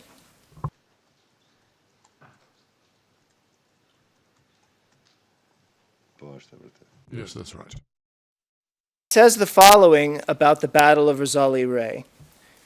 Adam Yashari directed the war. Suleiman Salimi, who was injured earlier, was also with us. We begged Suleiman not to come because of his health condition. However, he did not listen to us and he came.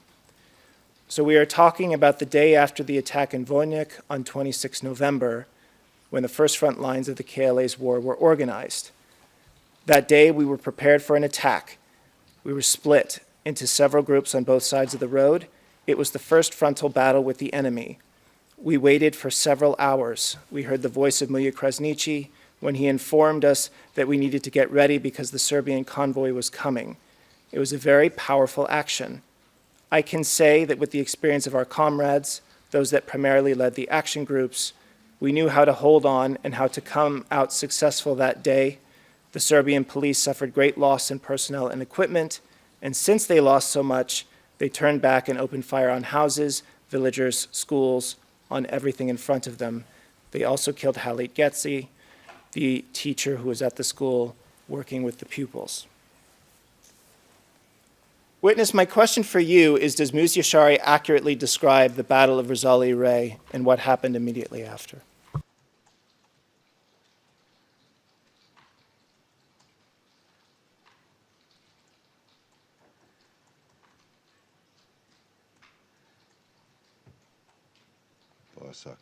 Yes, that is correct.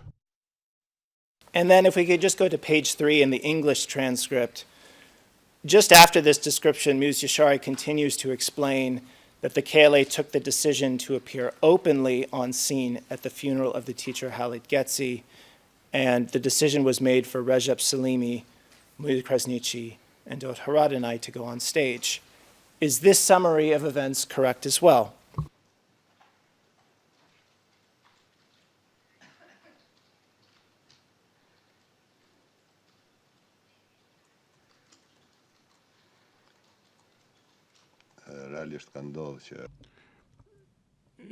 Yes, it so happened that Recep Salimi, Dot Haradinaj, and Muja Krasniqi were the ones who made the first public appearance. However, the decision was taken by Adem Yashari alongside the other people present there. The funeral.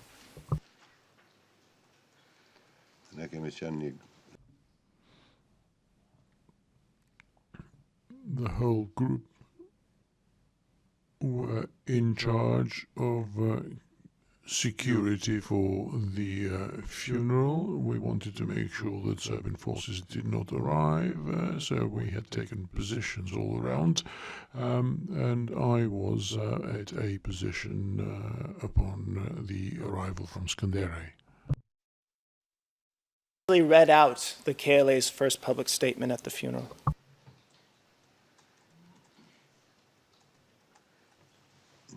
Recep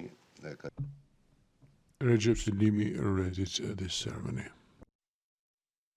Your Honor, the witness has meaningfully contextualized these prior interviews on an armed attack of relevance before the war. The original Musyashari article, which was seized from Jakub Krasnici's residence, is just 2 pages, but the English translation, it's 5. The Recep Selimi interview is longer. The panel decided to only admit the pages used recently with W04401. The SPO maintains that the entire interview is relevant and probative, but in light of that recent ruling, will only tender the page used now. So in English and Albanian, the SPO tenders page SPOE 00131840 of the Recep Selimi interview at this time, requesting that it be added to P 1883. And I can give the number for the other in a moment. Any objection to that tender? Not to that page, no.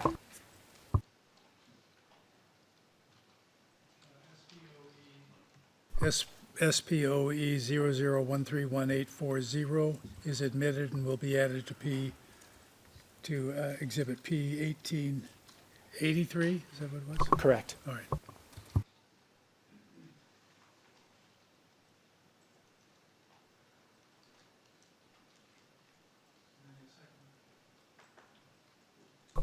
Unless the court officer needs to speak now, I can give the second one. It's the Musyashari article, which we would tender in full, is SPOE 002275110 to SPOE 002275111 in Albanian and English. Any objection? None? SPOE 0022751 to 002275111. I'm sorry, I misstated that. It's 00227510 to 00227511. Both admitted, or is admitted.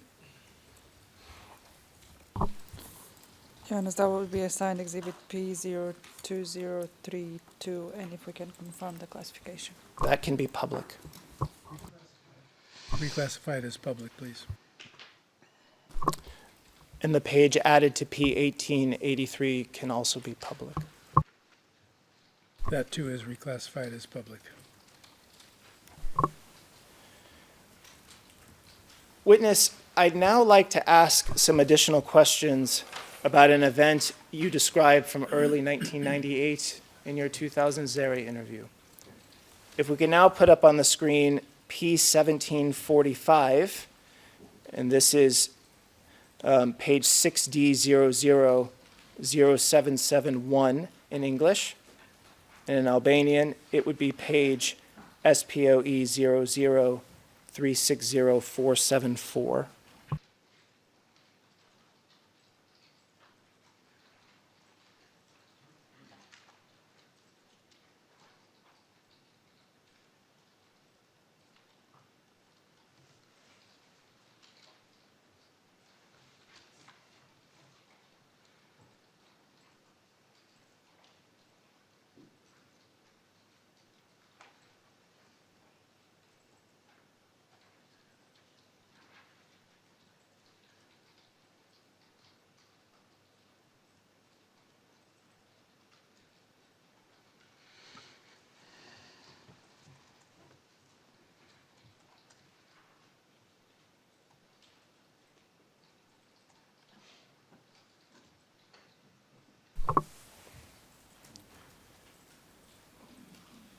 And witness, the English version is just appearing on the screen now. It should be page 12 in the PDF.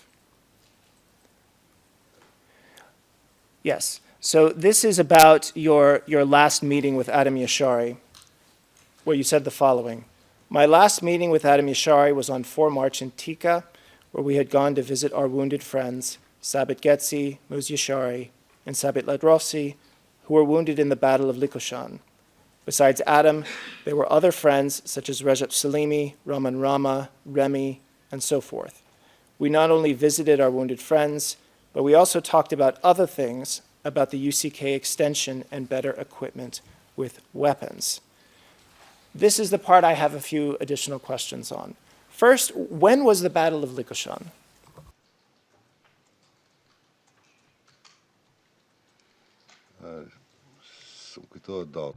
I can't recall the exact date. It is, however, known publicly. And Sabit Getzi, Mus Yashari, and Sabit Ladrovzi were wounded in this battle.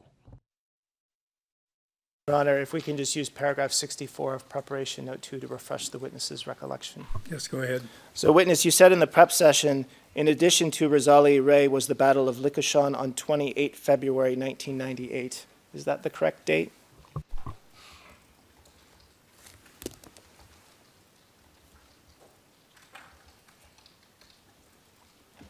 May we kindly ask the counsel to repeat the question, please? For the interpreters, from the preparation note, in addition to Razali Ray was the Battle of Likoshan on 28 February 1998. Witness, is that the correct date?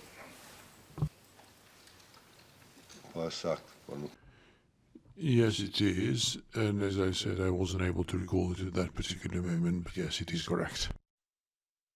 Participate in that battle?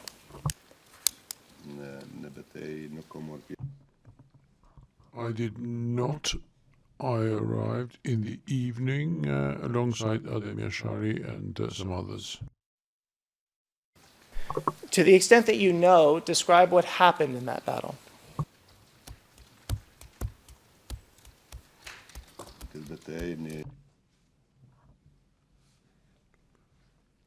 A group of KLA members of the time faced off with the Serbian forces.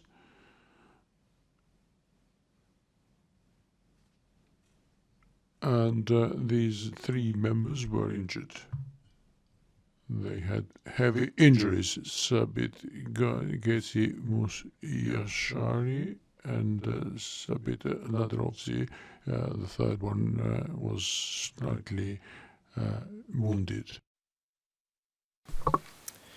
Did the Serbs have armored vehicles and helicopters also in the Likoshan battle?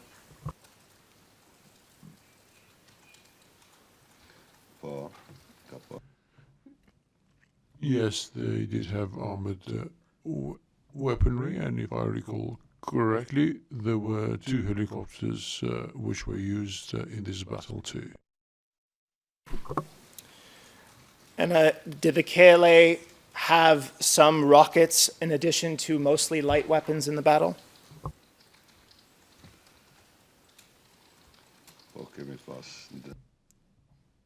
Yes, we did.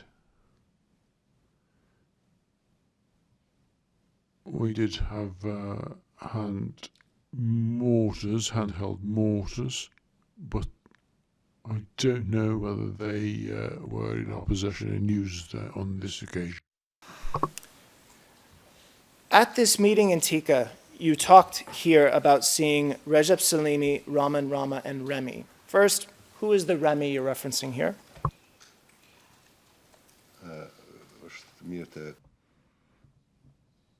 It's not Tika, but it's Thaçi. It's best if we correct it here. And as I explained that day, I don't know whether Recep Salimi was there at that time, but it was my last night, the 4th of March, the last night of my meeting, the legendary commander, Adam Yashari. I also met Remy, Rustem Mustafa, as well as Rama at this meeting that we had. Rahman Rama. You said you don't know if Recep Salimi was there, but you mentioned him in 2000 in the Zeri interview. Is it correct what you said in the Zeri interview?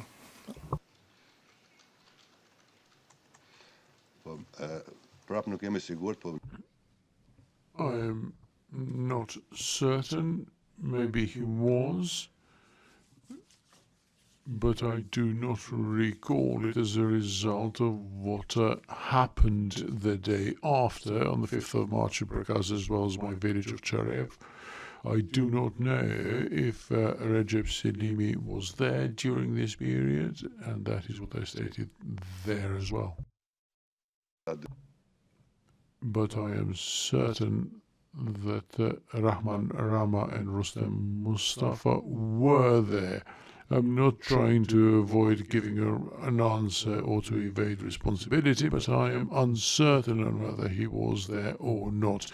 He may have been present, but I am not sure. I said the same thing during the prep session that we had together.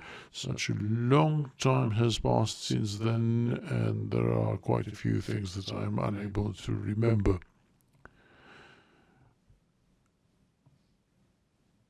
On the 4th of March, we met these injured people, and with Rahman Rama, Rustem Mustafa and some others. We went and stayed in my house. On the 5th of March, the Serbian forces attacked the Ashari compound, and as I have explained earlier, large numbers of Serb forces also headed towards my village too. And, Your Honors, if we can use paragraph 65 of preparation note 2. Yes, go Just ahead. in relation, what you said, in what's recorded in the prep session is later that day you saw Recep Salimi, Rahman Rama, and Rustem Mustafa to discuss the expansion of KLA ranks. Was your recollection of these events better in 2000 when talking to Zeri than now?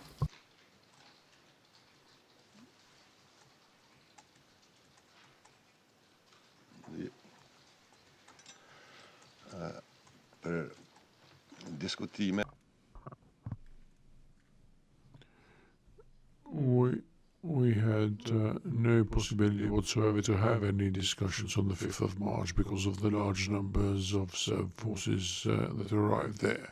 Maybe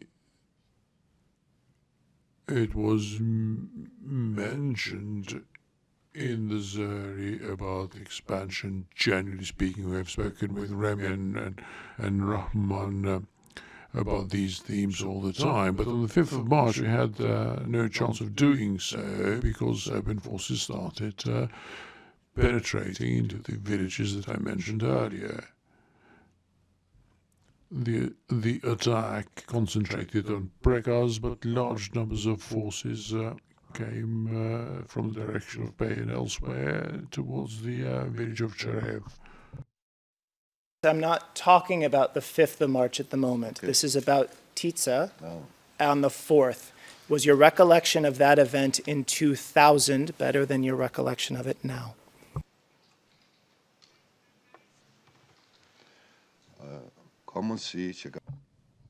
It is possible that Recep Salimi was at Thaçi too, but he was not at Charev on the 5th of March. It is possible that he was at Thaçi on the 4th, because there were large numbers of our comrades who happened to be at Thaçi on that day.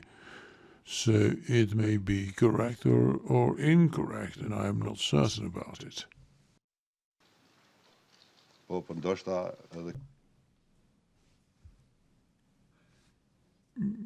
But yes, with reference to the interview that I gave earlier, my memory would have been fresher, and maybe Recep Salimi was indeed there.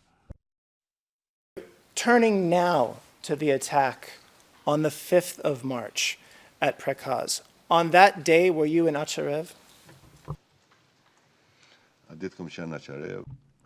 Yes, I was at Acharev that day. And we prepared to go to render assistance. The guard notified me in the morning in the village.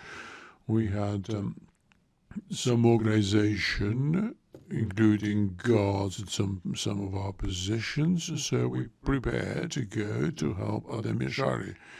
As we were making these preparations, other forces came from the direction of Pei, and first penetrated into Kopilic, which is outside Acharev, and the fighting unfolded from there on. I was on the front line, and so we were successful and able to stop Serbian forces from penetrating into Acharev itself.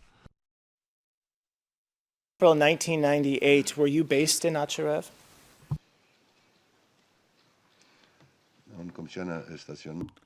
I was based most of the time in my house, in my village.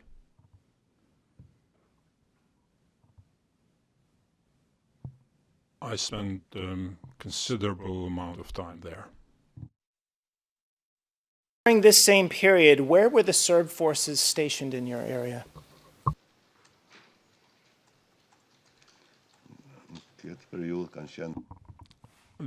In this period of time, they were positioned in Yeshenic, Struchevs, and Racic, also at the entrance of the village of Laush, and they were also positioned in the village of Perkaz and in the surroundings. I am talking about the 5th, 6th, and 7th of March. I was positioned in front of them, together with some soldiers, and there was fighting almost every day going on. Was there also a Skenderai Klina crossroads where there were Serb forces?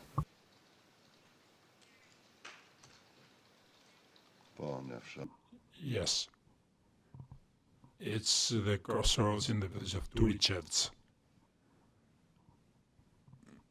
There's a crossroads and the entrance going to the village of Acharev, then Turichev's village itself, and then the main road to Klina. So the forces were positioned at this crossroads. Another part of the army was based in Rakinic, and they mostly came from Peja, reinforcements, and troop turnover. As the Serbs were continuing to attack in this period, were they starting to use heavier and heavier weapons against the KLA?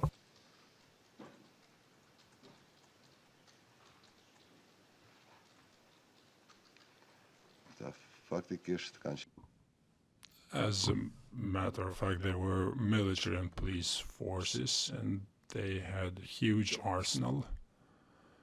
At this time, they used armament, rocket launchers, and after some days, my house was attacked. It caused serious damage. My brother was wounded.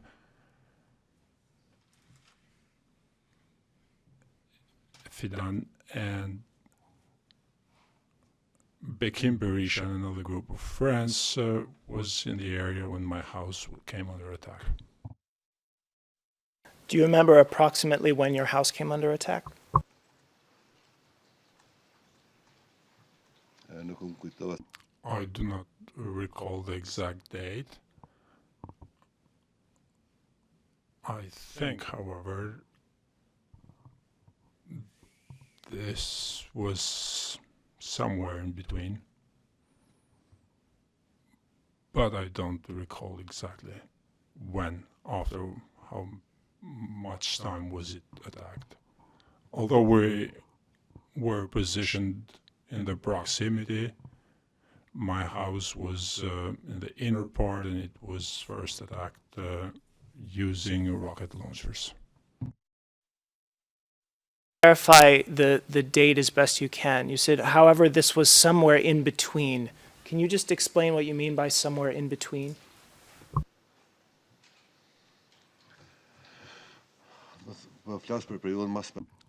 I'm talking after the 5th of March. I don't know if it was 2 or 3 weeks after or before that.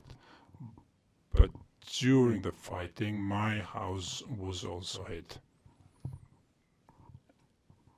And some other houses, but in particular, my house was damaged and my family members were there. And Bekim Berisha happened to be inside, Abe as well. He took all my family members to the basement for protection. Thank you. The document can be taken off the screen. I want to turn now to KLA recruits coming into the Drenica zone in the spring of 1998. Did recruits from abroad come into your zone?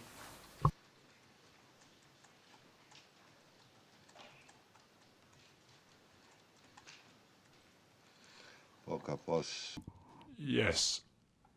After the fall of the legendary commander Demyashar on the 5th of March, not only Drenica, but people from the Western countries and other areas mobilized as well. At this time, I was engaged in fighting. I had a better organized life within my responsibilities. But yes, many people came to Drenica, and in particular in my village, Acharev, in addition to Bekim Berisha, Abe, Kadri Hamidi or Jamali, I am not sure about this surname, Femila Derotzi, Jebla Derotzi, and many other co-fighters who initially came to Acharev, and many others who came and were later assigned to other areas.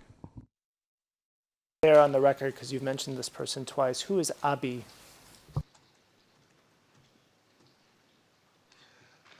Abe is Bekim Berisha, a martyr of the nation, and an exceptional fighter.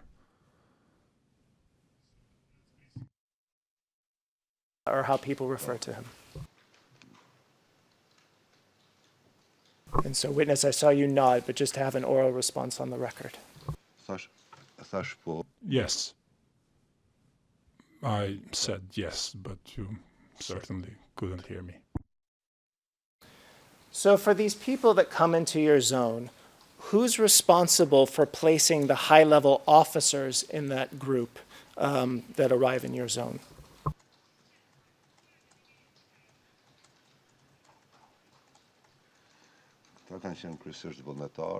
They were mostly volunteers, and they went in the areas where there was a KLA presence or fighting going on. They came to me, went to other areas such as Prekaz or other groups.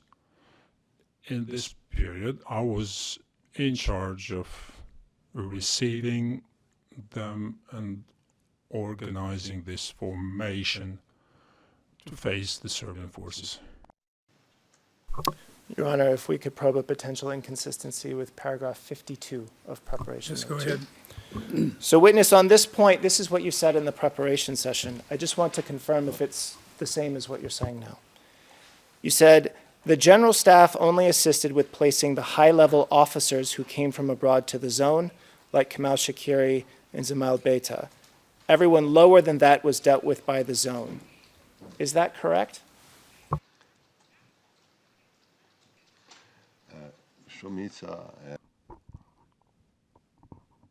the majority of those who came arrived through people who had knowledge. And I said through the general staff.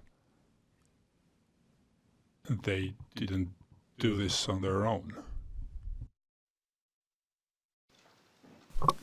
Maybe just to make sure it's crystal clear, just with a yes or a no, is what I just quoted you from your preparation session correct?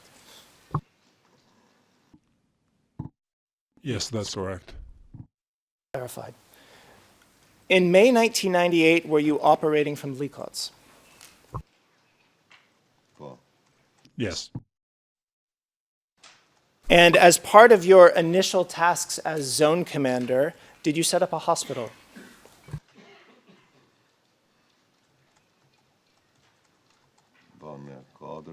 Yes. There was a military hospital within the zone which treated civilians and military staff. There was also a civilian emergency center within the Mother Teresa charity. And there was a better organization of civilian life during that period of time in Likots. Where physically was the hospital located relative to the headquarters?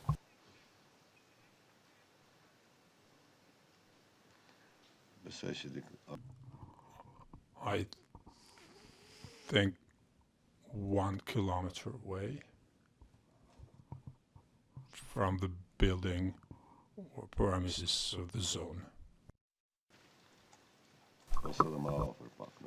Could be even closer. It's an approximation. And just to be clear, where the other building is, what building was being used as the headquarters of the zone?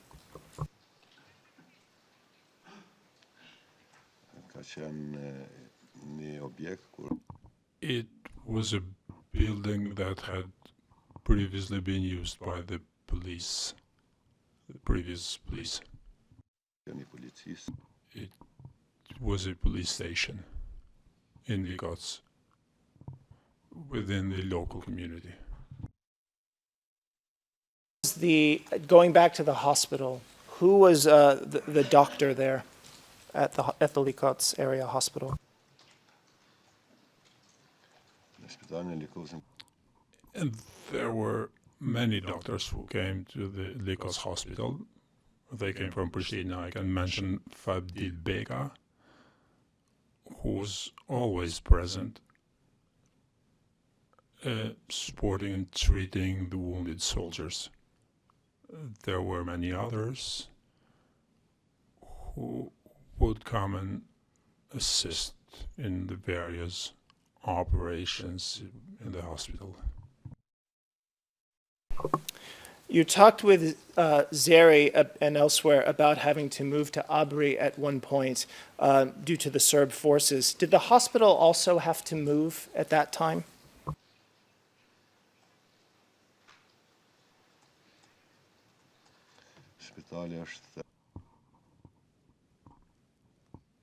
Shortly before the Serb forces penetrated the area, the hospital was evacuated, the wounded were evacuated.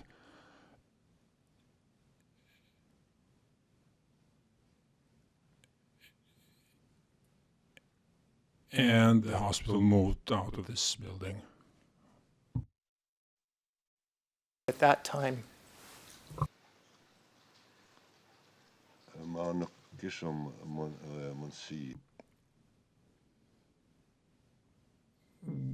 We were not able to treat some of the wounded, so some of the wounded were treated in Abrid and in Yablaniz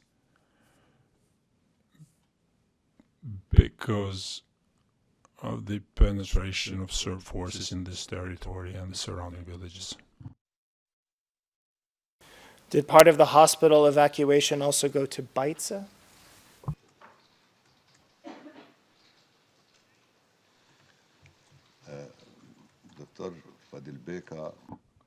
Fadil Beka, Gani Halili, and some others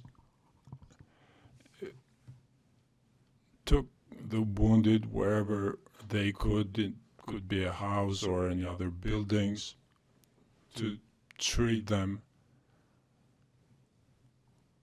And my brother was also wounded, Selman Selimi, who received medical treatment in various locations. Initially, they were transferred to Abri, then to Baïts, and then from Baïts to other locations. In this period, we have many wounded who received medical treatment in various locations. But initially, it was Baïts. So, yes, to answer your question, there was a medical treatment facility in Baïts. And talking about Fadil Bika and the others, were they then also going to Abri and Baitsa during the period the hospital was displaced?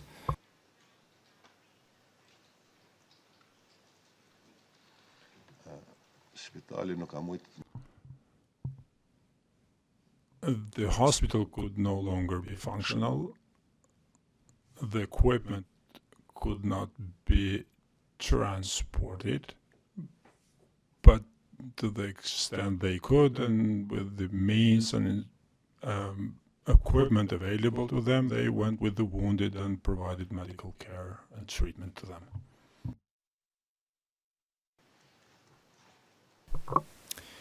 Was Likats ever used as a meeting place by the general staff?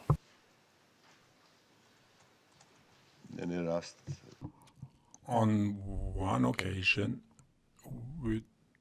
we held a meeting. I've explained this, yes. Yes. I appreciate sometimes you've explained something in the preparation session, but it's important to ask again for purposes of the proceedings. What was the meeting that you're describing now? Correct. Yes, that is correct. So, on one occasion we held a meeting. Could you just explain briefly what meeting you're talking about? We held a meeting with the zone commanders in the presence of Sokol Bashota as well. I have explained this. This was a zone and general staff level meeting. Do you remember when approximately this was?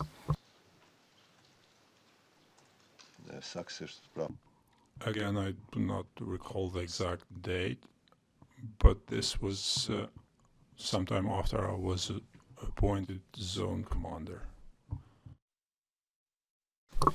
And do you remember anything discussed at that meeting, or just the fact that it happened? I only remember the meeting taking place. There were other meetings at the political level, which I have explained that in addition to this meeting, I've explained this later, meetings attended by Ambassador Hill and other people, I think. So just given your last answer, so the general staff, was it also using Likats for meetings with internationals?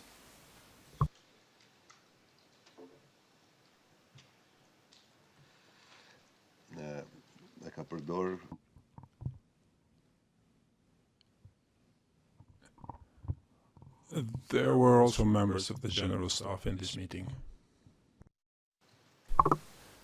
I now want to talk about people in your zone. You've mentioned that you started with the task of the zone commander in May 1998. I now want to identify the roles of what others were doing in Drenica at that time. And we'll just go person by person. Starting with the zone staff, what was Sami Lushtaku's role?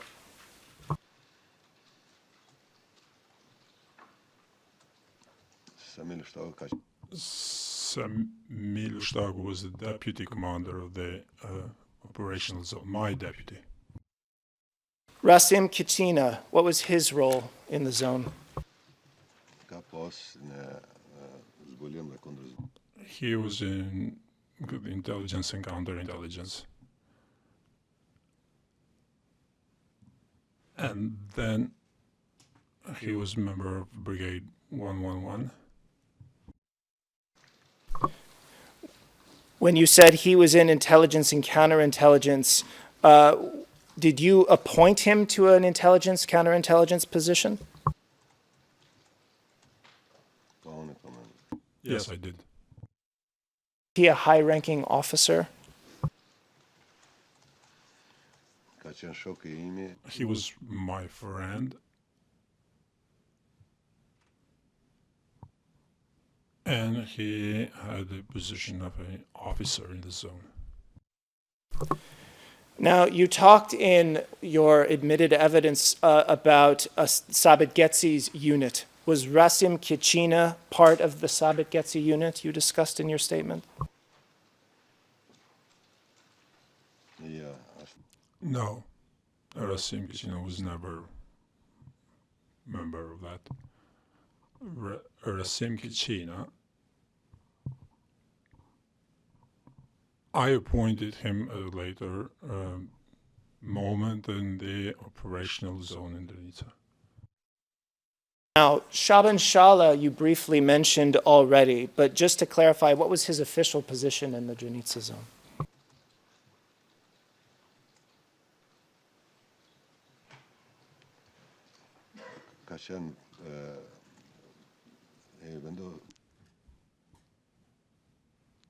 He was in charge of military-civilian relations, mainly in communicating with the public and the media.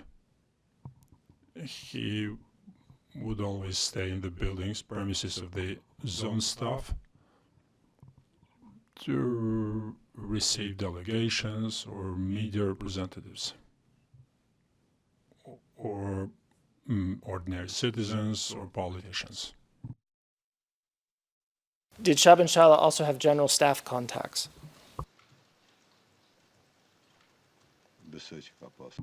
I think he did have contacts with the general staff. Fadil Demaku, what did this person do in the Danica zone?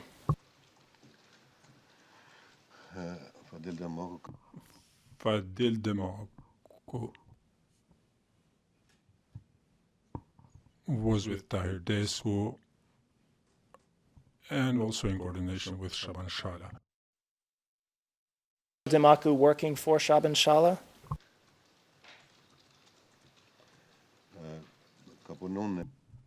He worked in the team with Shaban Shala, with me, and he mostly dealt with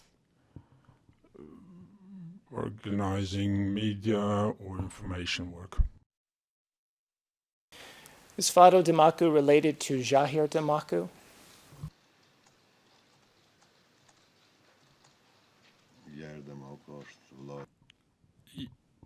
They are brothers.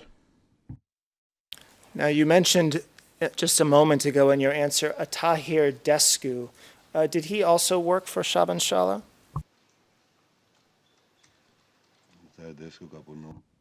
Tahir Desku worked in the Danica operational zone. He was doing the reporting and constantly worked with Shaban Shala. Could Tahir Desku communicate in English? Yes, Tahir Desku spoke English. Turning now to brigades, we were just talking about Yahir Demaku. What was his role? He was the commander of Brigade 111. Is this also known as the Danica Zone Special Unit? Yes, that's correct. Nejat Demaku, who was he? He's the brother of Yahir Demaku, Fadil Demaku's brothers as well. Was he in?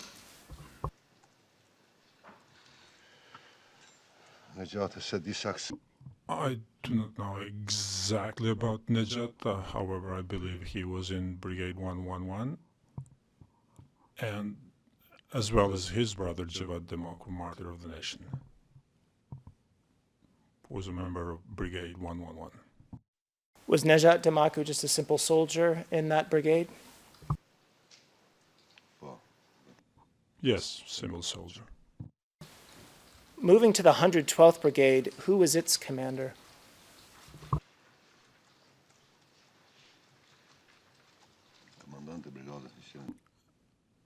Moj Krasniqi was the commander of the 112th Brigade. And who was the commander of the 113th Brigade?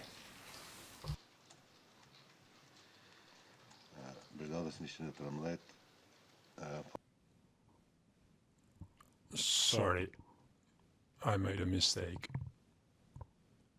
Moj Krasniqi was the commander of Brigade 113th, and Abedin Reja was the commander of Brigade 112.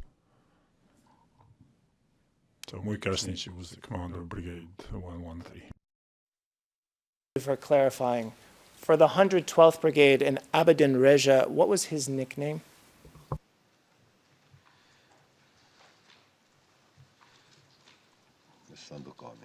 Sandokan.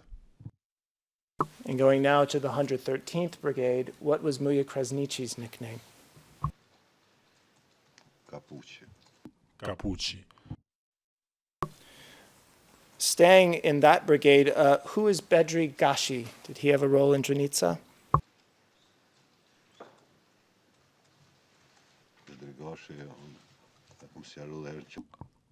I have explained this. If we're referring to a Bedri Gashi, who was a co-fighter of Mui from the village of Chadic.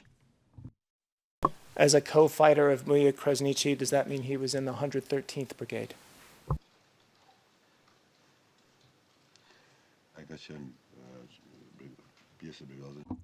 He was a member of Brigade 113.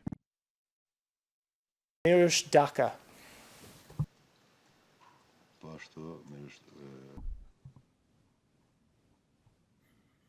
He was also a member of 113th Brigade.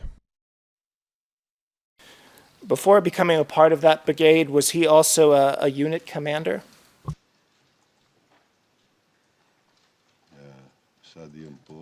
To my knowledge, yes. He was together with Moy and the other part of Sokol. When you say Sokol, who do you mean? Sokol Bashota. What was Mirush Daka's nickname?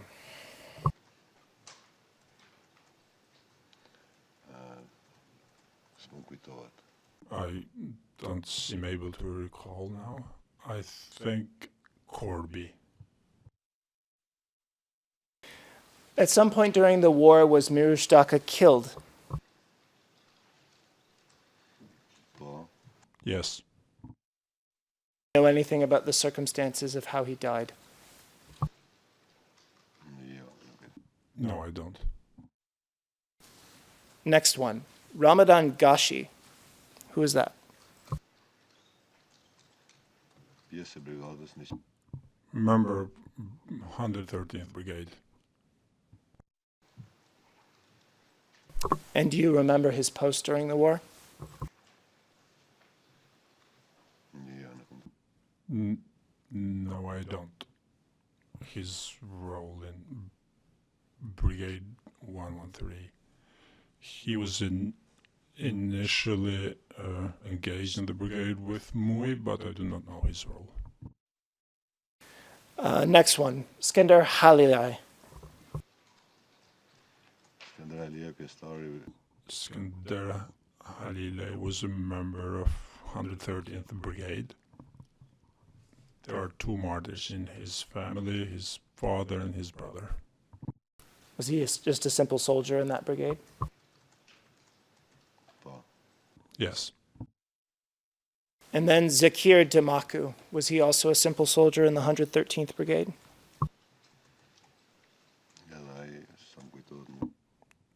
As far as I can remember, he was also a simple soldier in 113th Brigade. Turning now to the 114th Brigade, who was its commander?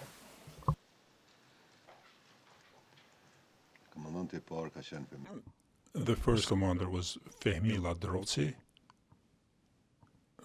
Then, after his fall, it was Ilaz Kodra, who is also a martyr. Can you just briefly describe Femi Ladrovsky's appearance?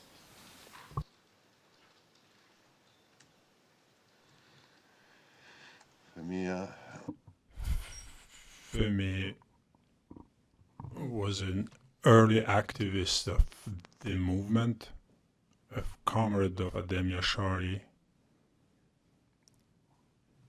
a distinct personality, and not only in Drenica, but throughout Kosovo.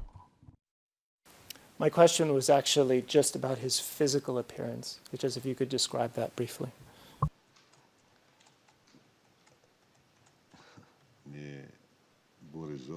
He was a capable man, tall, respectable, with his strong personality. Next person, Nuhi Getsi. Who is he? He's a martyr and was a member of the 114th Brigade. Turning now to the military police, who was its commander? Sahit Yashari. And where was Sahit Yashari based?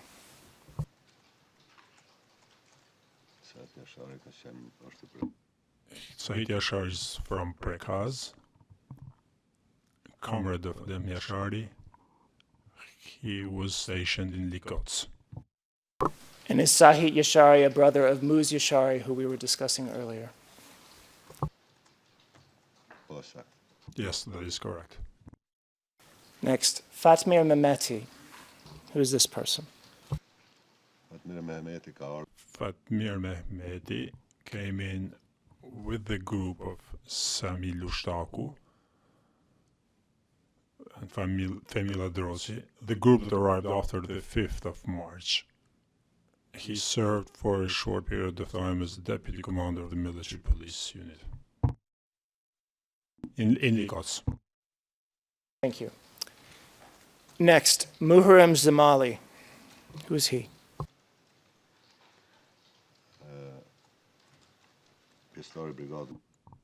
Member of the 113th Brigade, and later on, as I think he joined the military police. I'm not certain though. And finally, Fatmir Jilani. Who is he?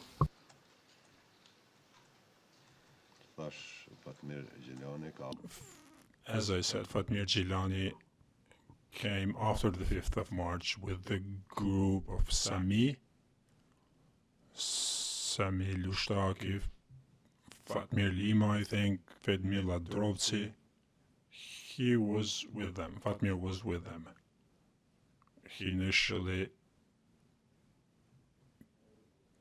came to Drenica and then moved to the operational zone.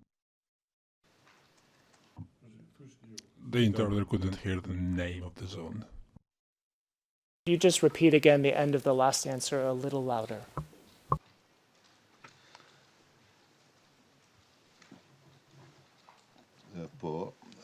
Yes.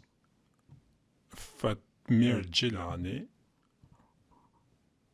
Not Fatmir Mehmeti, I think. It's not Fatmir Jilani. We're talking about Fatmir Mehmeti, right? About Fatmir Jilani. So I want to know about him.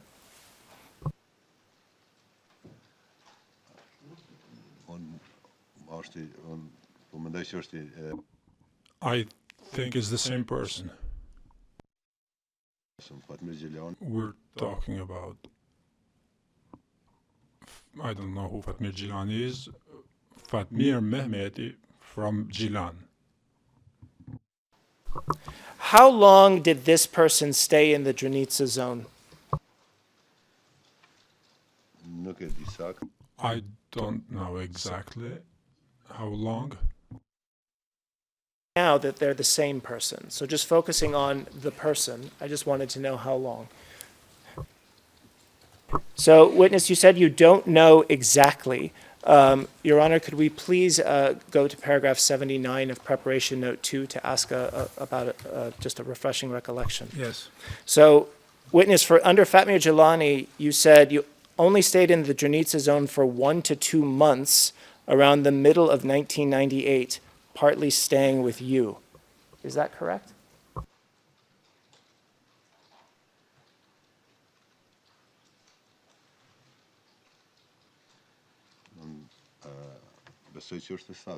I think it is correct.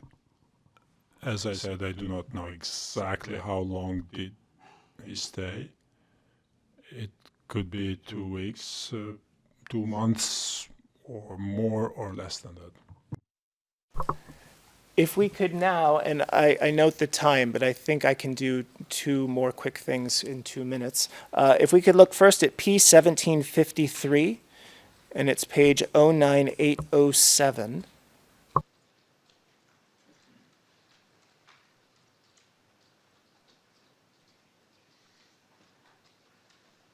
And it's a photograph.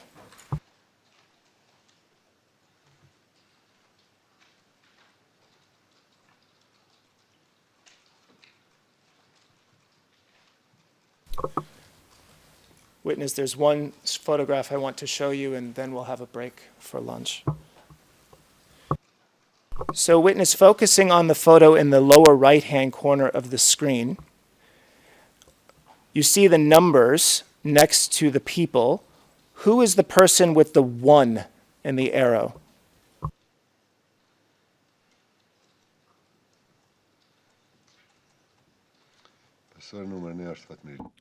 The person under number 1 is Fatmir Imai, number 2 Musa Shari, number 3 Fatmir Mehmeti, 5 Sahid Yashari, and then number 4, I know him by sight, but I can't recall the name. Was Fatmir Limai and Mus Yashari in the Dranitsa zone, like yourself? No, they were not. Mus Yashari and Fatmir Limai were in the Bastrik zone. Thank you, Your Honor. We can take the break. Witness, we have a lunch break for an hour and a half. We'll be back here at 2:30, and then we'll go until 4:30. You may leave the courtroom now.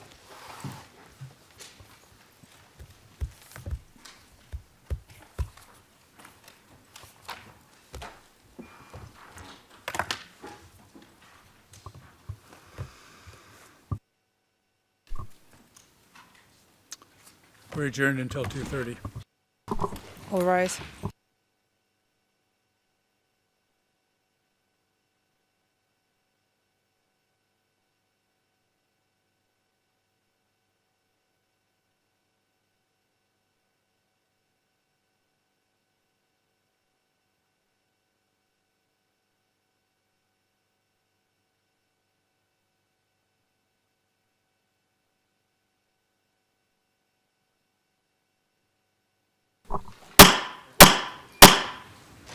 All rise.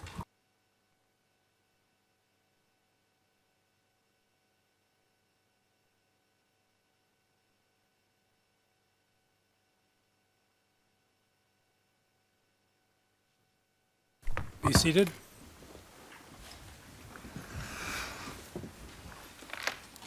You may bring the witness in.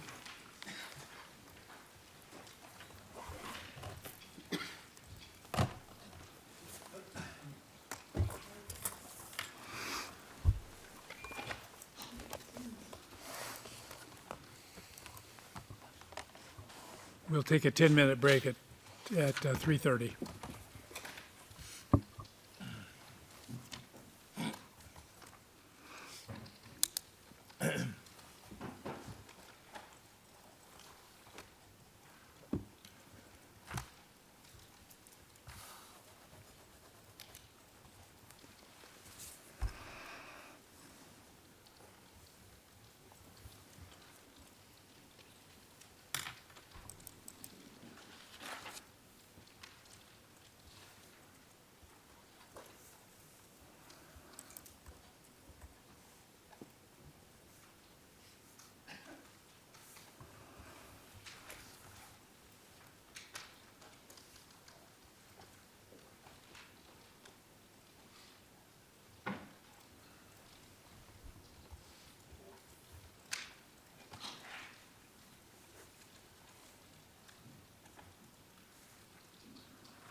It's okay.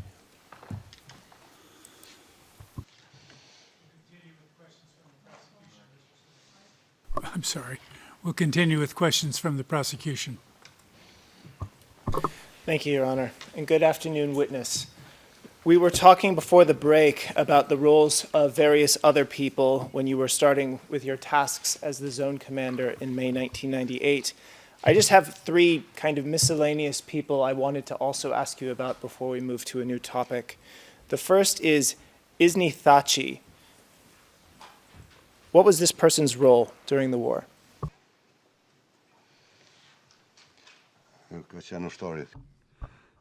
He was a simple soldier and served as a bodyguard to Mr. Thaçi, as an associate. Thaçi is Escort, rather. Hashim Thaçi? Yes. And when you said he was served as a bodyguard to Mr. Thaçi, would Isni Thaçi sometimes be in the Dranitsa zone?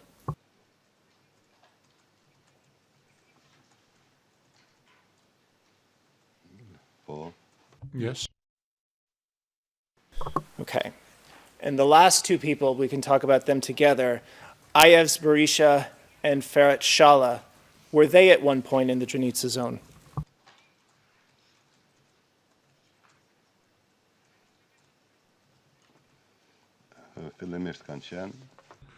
Yes. Initially, after some time, they moved into the general staff. When they were still in Dranitsa, what unit were they a part of?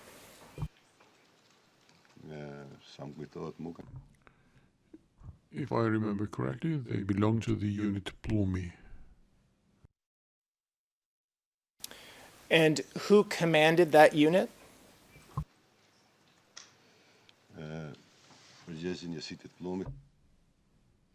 Ferit Shala was the commander of the Plumi unit. Now, you said after some time they move into the general staff. Do you remember around when they left your zone to do that?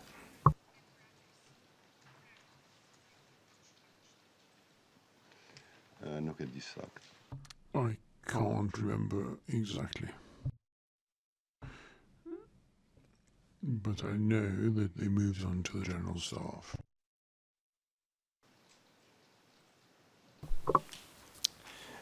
Are you able to give an approximate period of time as to when this would have happened?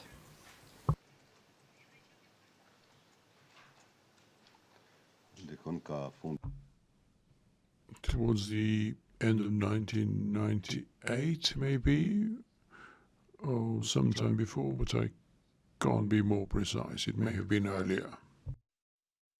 And, Your Honor, on that, we would like to go to paragraph 45 of preparation note 2 to probe a potential inconsistency. Go ahead. Thank you. Witness, this is what you're recorded as having said in the preparation session. Ayevs Berisha and Ferit Shala, both of them were initially in the Dranitsa zone's Plumbi unit. You believe that Ferit Shala commanded that unit and may have had the nickname Plumbi. Sometime around April, May 1998, both men left the zone and were instead attached to the general staff. You do not know what their tasks were for the general staff. Is that correct? It may be correct. I do not know which month in particular, but I think that they were no longer in the zone from the beginning or the middle of 1998, so that may be correct. So in the last part where you said that may be correct, is this in relation to the April-May 1998 timeline?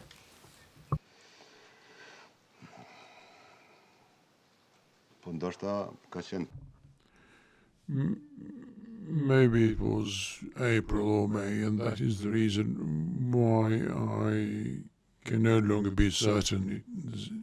So much time has passed, so maybe yes, that month, I think that may be correct. Understood. During your time as Drenica Zone Commander, were there occasions where other people issued orders on your behalf?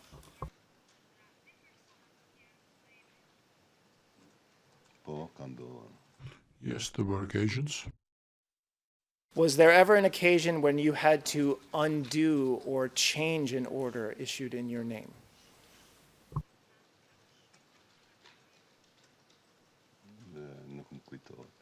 I can't recall. Were there occasions when the fighting on the ground made it impossible to comply with orders?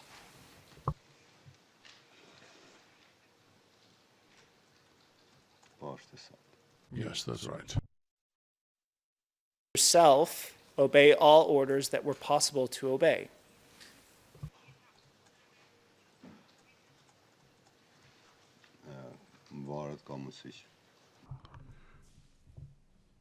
It depends.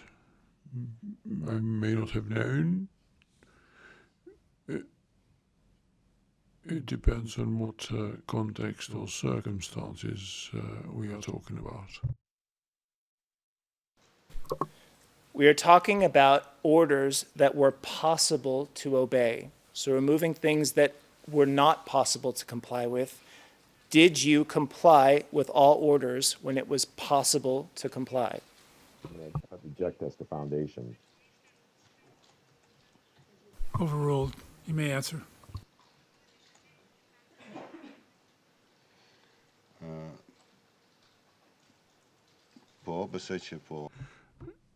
Yes, I believe so. Within the context of the organization of the Drenica operational zone, I respect it, them including the organizational chart that arrived to us from the General Staff. Talking about the General Staff, was it possible for you as Drenica Zone Commander to issue an order to the General Staff?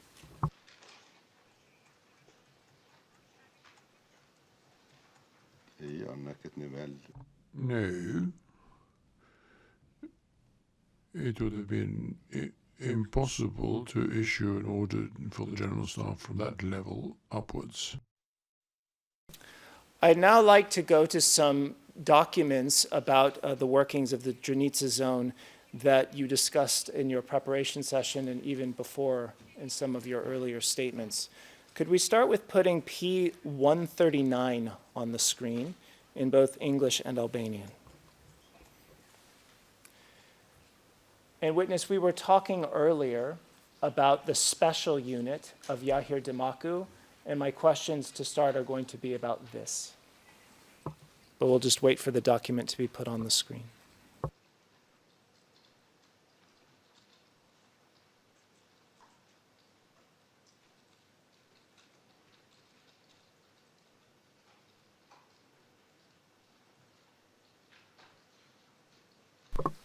So you can see it says 9 May 1998, preparation plan and program for Special Unit Commando.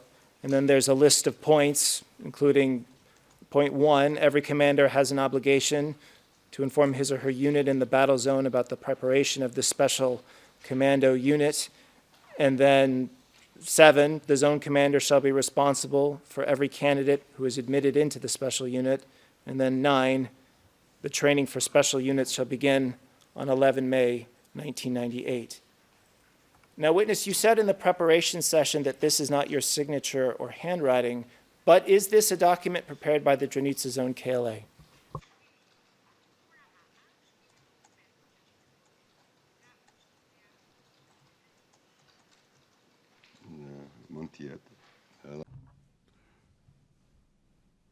It may be, and I believe it is. Why do you believe it is?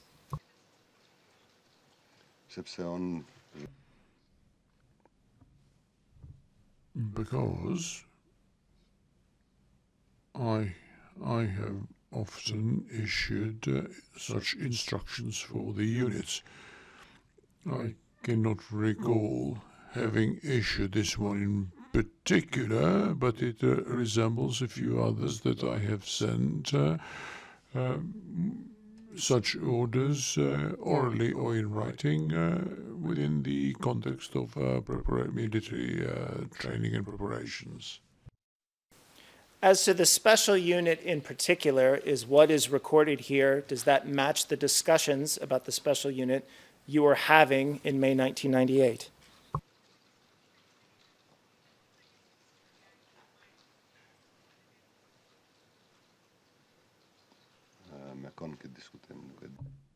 Who would I have had this discussion with in May 1998?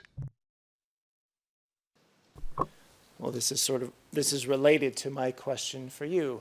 Were you having discussions within your zone about the special unit at this time that mirror the points in the order on the screen?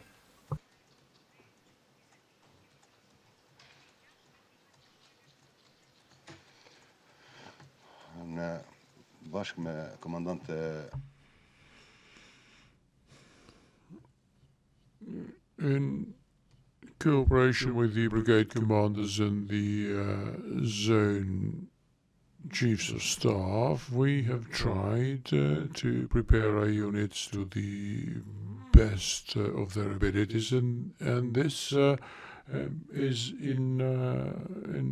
it's fully consistent with what we have done, and this one in particular belongs to the special unit of Brigade 111. When cooperating or developing this plan, were these conversations at Likotsk?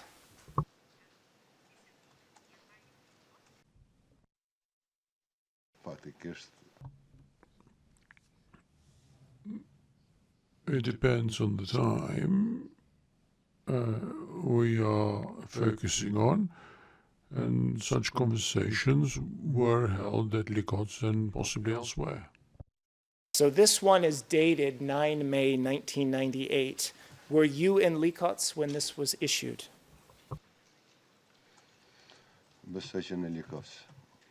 I believe I was in Likotsk. How did it have also happened there?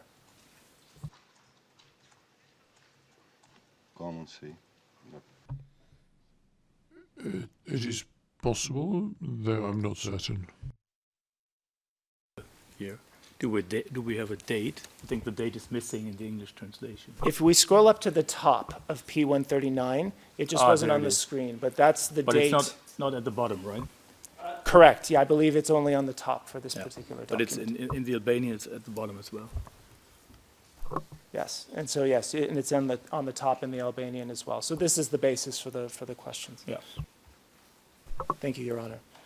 Now, witness, this can be taken off the screen. There's also a 27 August 1998 appointment of Yahir Demaku to the special unit you discussed with the ICTY.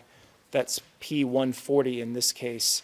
But since that's already discussed in your evidence, I want to instead go to a training document. Can P120 please be put on the screen? And this is the first page in English and Albanian, U0008212.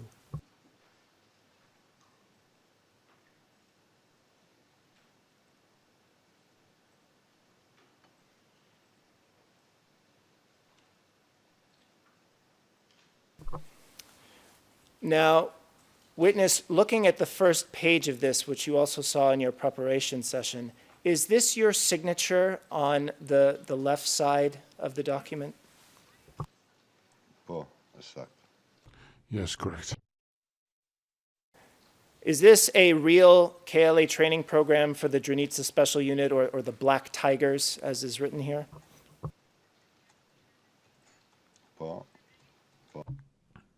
Yes.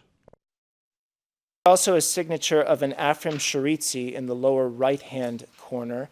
Who was that person?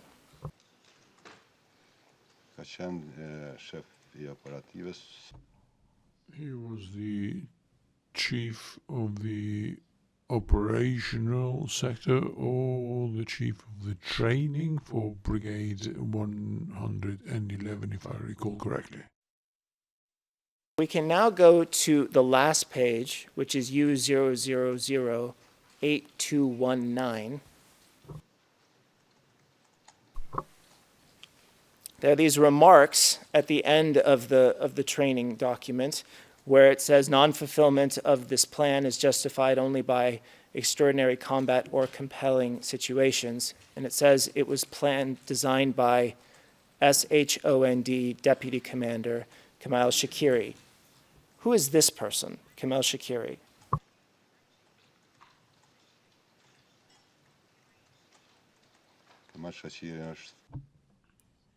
Kamal Shakiri was a career officer and he was the chief of staff in the Dranitsa operational zone. Thank you. If the court officer could now put on the screen P156 in English and Albanian. Witness, the document I just showed you, as you saw from the first page, had a training period of 1 to 15 September 1998. The document on the screen now is slightly later.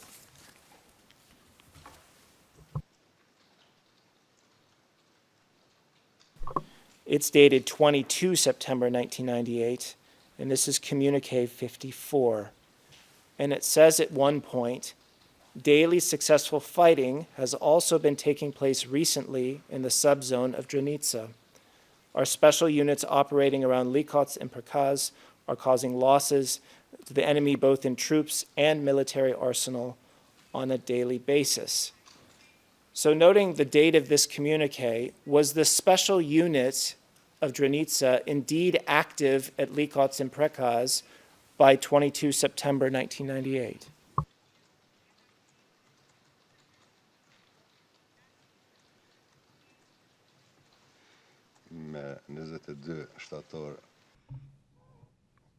I don't know on whether the date of 22nd of September is correct, but I know that there was heavy fighting on the 22nd of September, not only in Perkaz and elsewhere, but in Likos and the surrounding villages where Serbian forces penetrated. The special unit could not have been all over the place, but alongside other units of the Kosovo Liberation Army, it was involved in fighting throughout the territory of Dranitsa.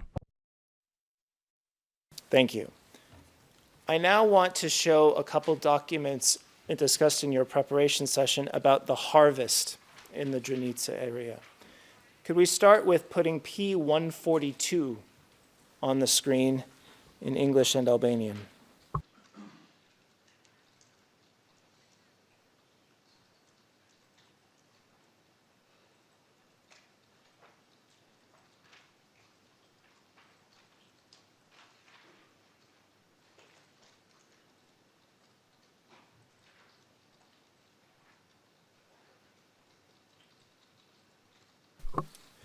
So witness, this one says, request, we do herewith request the KLA's general staff the provision of funds needed by the operational staff of Dranitsa and for the purpose of the harvest time campaign in the following amount. And then it gives a list, and it has a signature in the lower right-hand corner.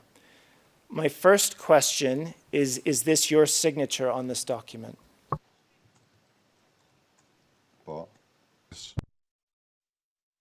Make this request to the general staff.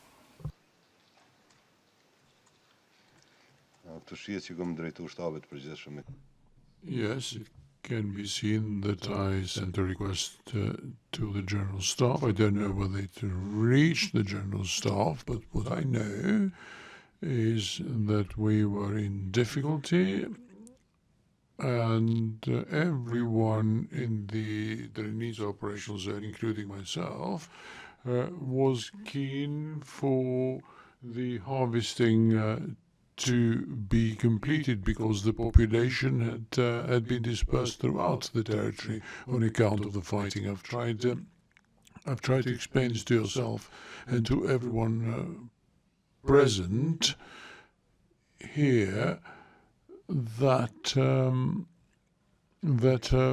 more was needed to be able to complete the harvesting of the season in order to assist the civilian population. This is indeed my signature, and it is a request that I sent to the General Staff. Serbs threatening the harvest also potentially affect the KLA's food supply.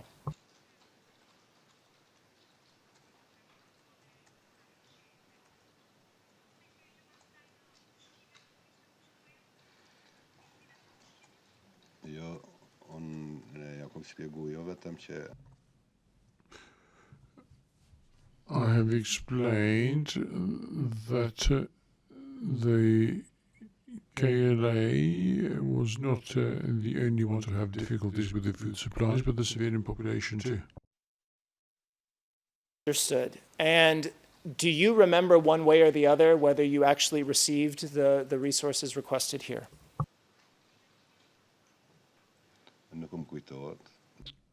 I cannot recall exactly.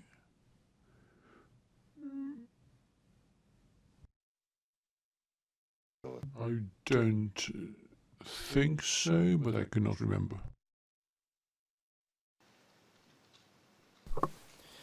If we could now go to P131.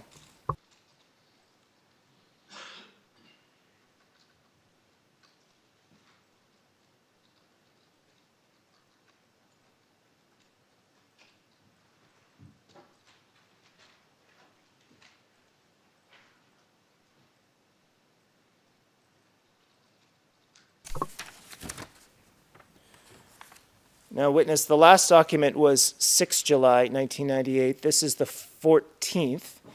And it says announcement concerning the wheat harvest. And it talks at one point, for the needs of the KLA, farmers are obliged to surrender 50 kilograms of wheat per hectare, and owners of combine harvesters are obliged to give 10 kilograms per hectare.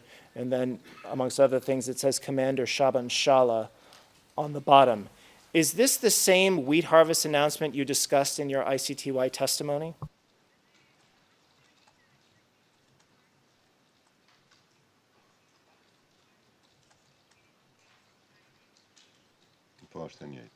Yes, the same. Is this something that Shaban Shala signed on your behalf?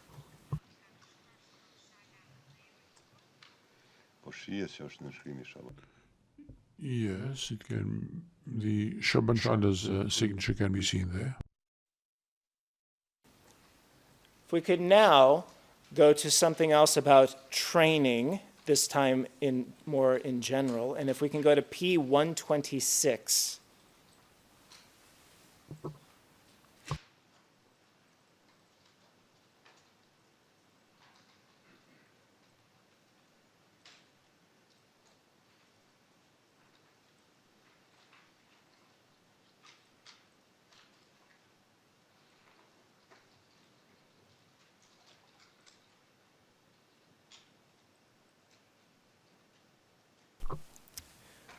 So witness, you can see this one has a date of 29 July 1998, and it's an order, and it's an order for the formation of a course for candidates for commanders of squads, platoon, and companies. You can see from number 3 that the course is planned from 27 July 1998 to 10 August 1998. And then we see these appointments starting at line 5. We see Zamel Beta, Shaban Draga, Agran Zachiri, Hazir Lushtaku, and Elaz Kodra down at number 8. Now, witness, I appreciate this isn't your handwriting or signature, but did your zone organize a July-August 1998 training course along the lines set out here?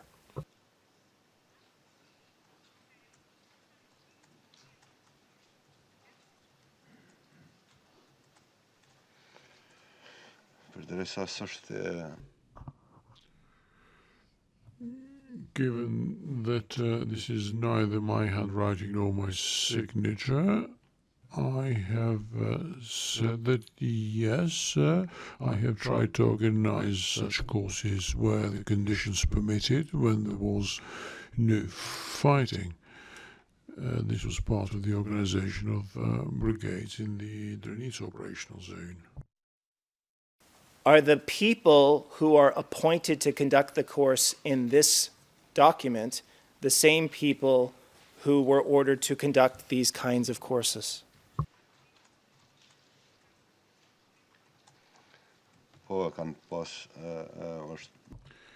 Yes, Shaban Draga, Kamal Shachiri, and Jamal Beta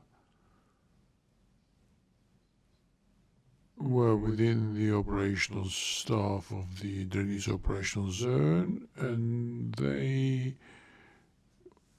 were in a position to issue such orders. Their names in this document you haven't yet mentioned. Who is Agran Zachiri? I do not know him. I don't know Agran Shabandraga, yes. Hazir Lushtaku. And neither Hazir Lushtaku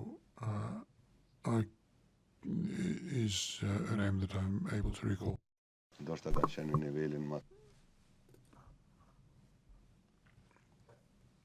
Maybe he served at a lower level of service, but it's not a name that I can recall. Kodra you've mentioned before, but just briefly again, what was Elaz Kodra's role?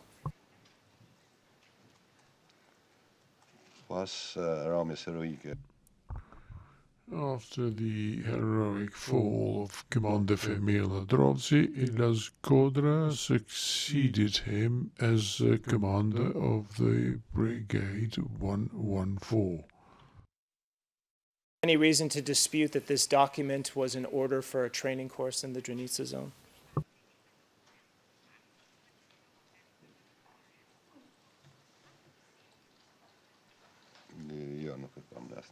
No, I don't have a single reason. It may well have been the case. We have tried to organize such courses from time to time. Thank you. Now, this is dated 29 July 1998. If we could now have on the screen 096746 to 096747, and we'll look at the first page.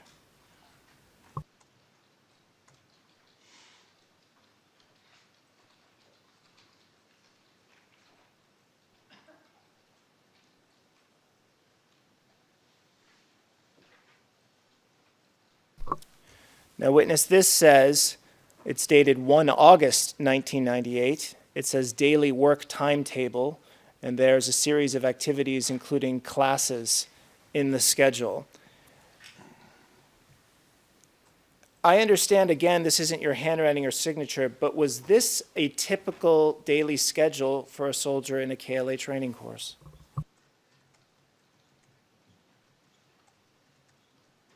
Yeah. This is a daily work timetable for the trainees, those who were to attend the training. So this is the daily work timetable of a trainee, but not that of, it did not apply to all Kosovo Liberation Army members in the zone. It's just a course, a training course timetable. One of the last items on the schedule, and if you scroll down a little in the Albanian, it says listening to the news from 6:35 to 7 p.m. At this time, 1 August 1998, what kind of news was being listened to?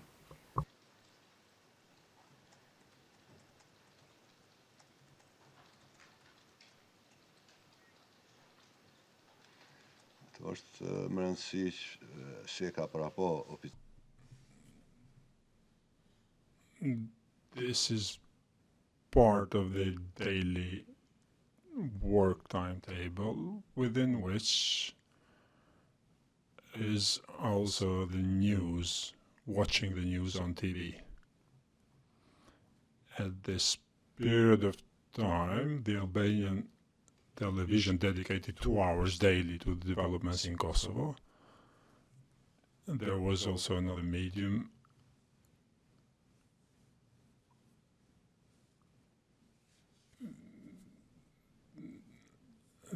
the other media outlets, including the radio and television channel in Pristina and that in Belgrade, were at the service of the occupier. So this might have only referred to the program broadcast in Albania, which dedicated 2 hours to the issue of Kosovo. Your Honors, this is the first document in this sequence that's not fully admitted already.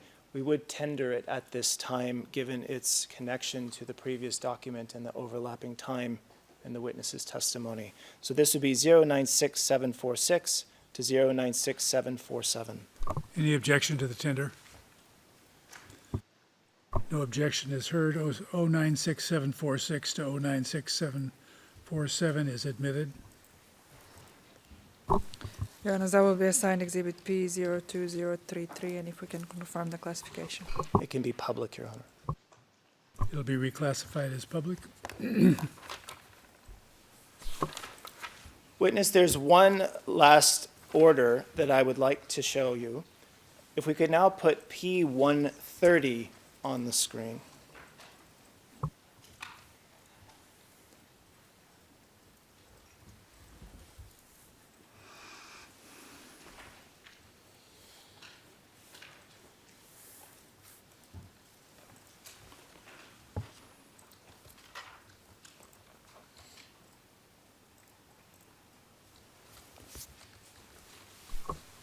So witness, this says it's an order to fortify bases, and then it says non-uniformed civilians must be mobilized and assembled regardless of, and then it's illegible, and must be urgently begin to fortify firing positions, bunkers, and again, illegible, where instructed by the commander, and then legal military measures will be taken against persons who refused.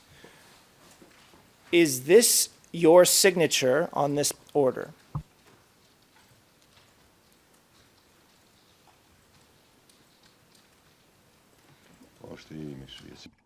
This is my signature.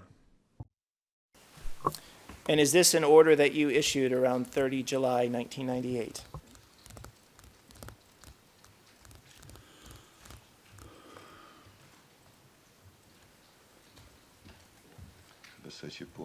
I think so.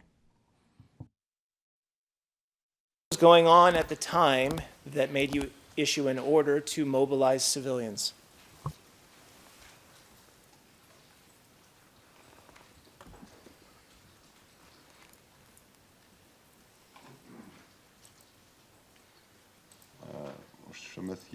It is very simple.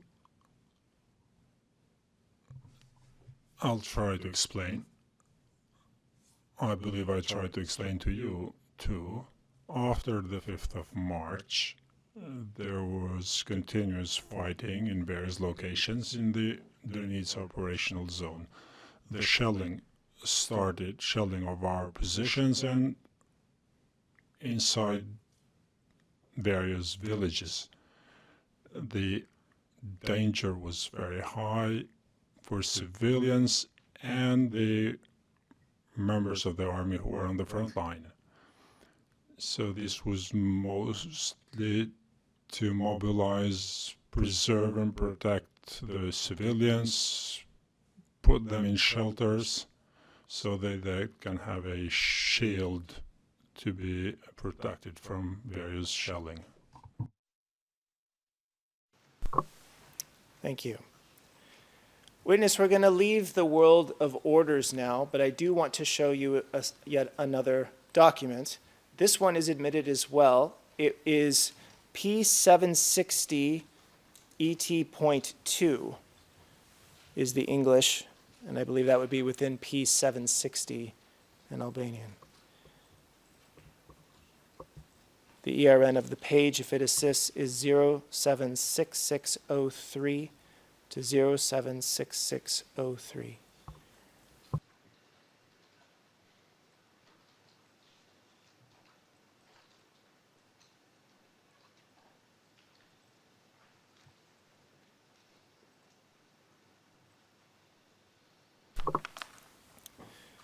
Witness, the document on your screen you saw in your preparation session, it says reaction in the title, and then it talks in the body, we would like to inform the Albanian public once again that Gani Getsi is not a traitor.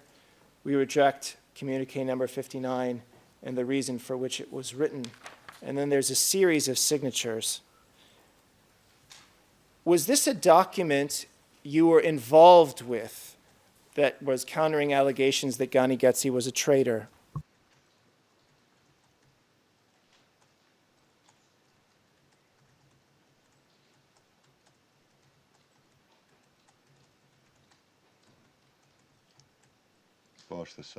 Yes, that is correct. And there is my signature and my name in this reaction. Be clear for the record, is this line 2 where your signature appears? Correct. Can you explain why this document was necessary to create?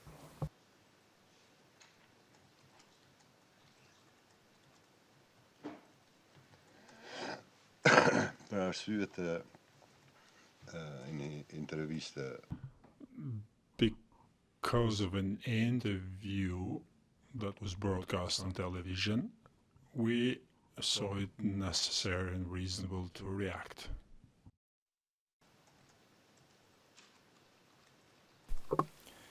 What was the interview that was broadcast on television saying?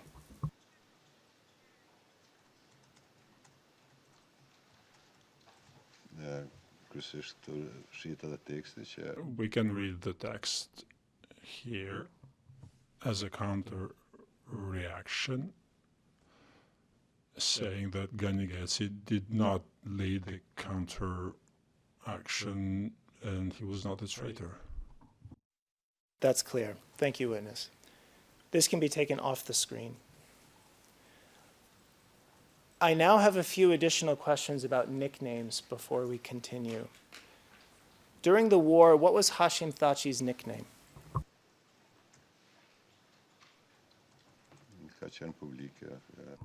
This was public. His pseudonym was Jarbri. What was Kadri Veseli's nickname? I am not certain. I don't know. But I think it was Luli.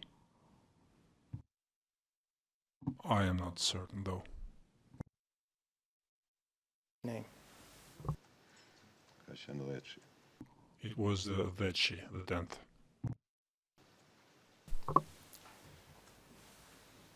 Turning to now to 1999, are you aware of an exchange of Serbian and Albanian prisoners in January 1999?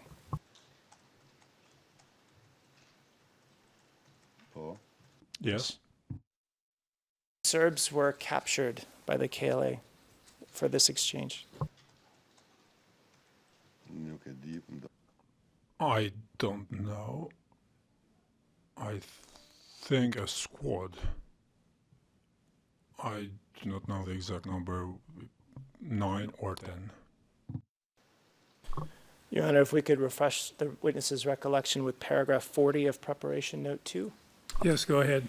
So, witness, in the preparation session, you said there was an ongoing issue about 8 Serb soldiers who had been captured in the Shala zone. Is that correct?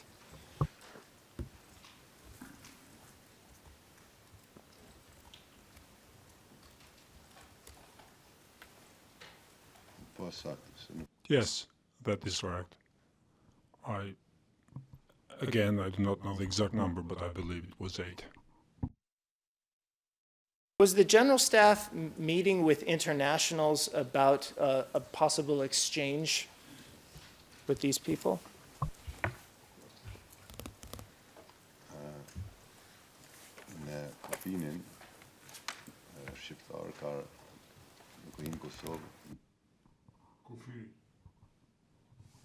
A group of Albanians crossed the border with Krasniqi. They fell into an ambush. Several soldiers were killed, others were made prisoners.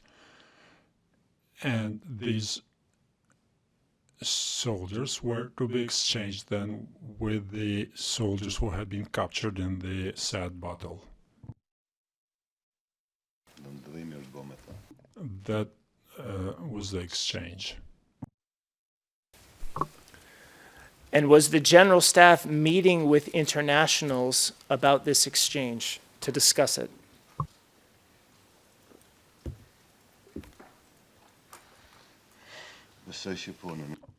I believe, yes. I do not know who at the General Staff led these talks, but I know that there were lengthy discussions to achieve this exchange of prisoners. The exchange was agreed upon. Did part of it take place at Likots?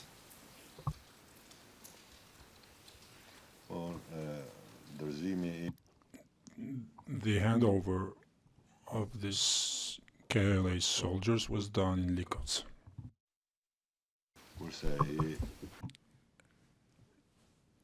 And the Serb soldiers were handed over somewhere in Shal.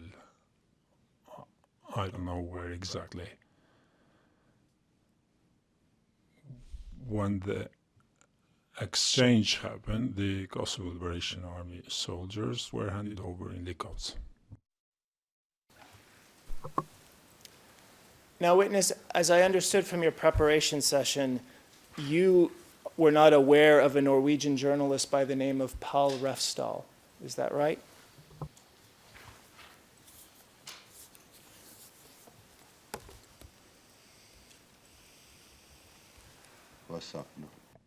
That's right. I wasn't aware. Now, Mr. Refsdal did write a book. A couple of pages were shown to you in the preparation session, but I want to ask you now about a couple of other pages to see what you know. Could the court officer please pull up SPOE 00209-434 to 00209-512 in English and Albanian, and the page is going to be SPOE 00209-482.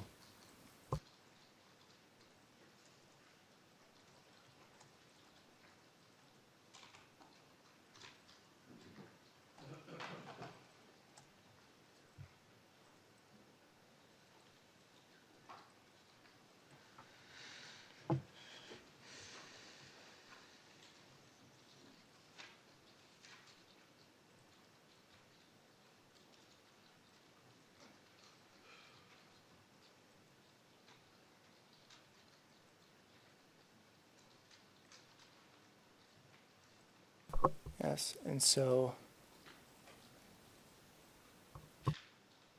just to orient you to start, you can see, and it's towards the bottom of the page in the English, it has been no more than a few weeks since I once again met Luli and Jarpri at a restaurant in Brussels. Just to set the scene for the conversation on the next page in each of Albanian and English. So this would be SPOE 00209483. So at this meal, Refsdal writes the following. The two of you know that Norway chairs the OSCE this year, I said in a didactic tone. Foreign Minister Volbek is in Albania today and is going to Kosovo in 3 days. I stopped for 2 or 3 seconds, as if to emphasize that an important point was coming. Wouldn't it have been good for him to meet the KLA there? They looked at each other and exchanged a few words in Albanian. Then Jarpri got up, took out his mobile phone, and turned his back to call. He can go to Likos. We will ensure that he gets to meet someone from the leadership, he said, and sat down at the table again. Now, witness, my question for you at this point is, are you aware of Hashim Thaçi and Kadri Veseli arranging a meeting from abroad with a Norwegian Foreign Minister Volbek at Likos?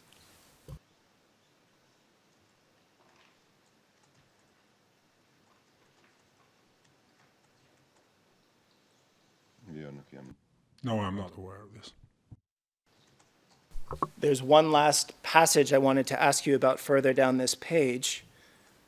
Refsdal then writes, the next 2 days, I functioned as an intermediary in a strange communications channel between the KLA and the Norwegian delegation. Jarpri and Luli spoke with the KLA in Kosovo and then called me. I called my contact, who in turn spoke with Volbek. Because the delegation was in the Balkans, I could not say everything in plain words over the telephone. Therefore, I had to call the encryption section at the Norwegian Ministry of Foreign Affairs, and they brought in another person who, in turn, could send a coded message down to the delegation. The day before Volbek traveled to the Balkans, a group of 8 Serbian soldiers drove the wrong way and were taken prisoner by the KLA. Serbian authorities threatened to restart the war if the soldiers were not released, and the hostage matter completely overshadowed the visit by the foreign minister. Now, witness, my question on this is, are you aware of a Foreign Minister Volbek having any meetings with the KLA about the 8 captured Serb soldiers?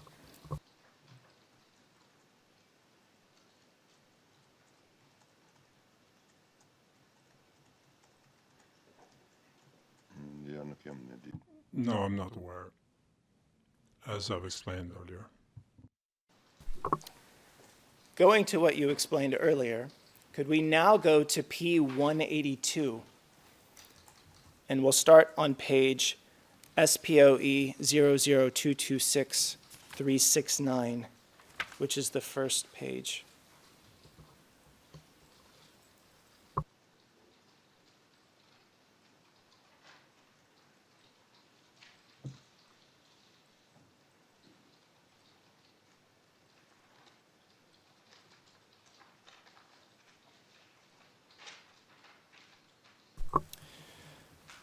Now, witness, as I understand it, you had not seen these notes before the preparation session, is that right?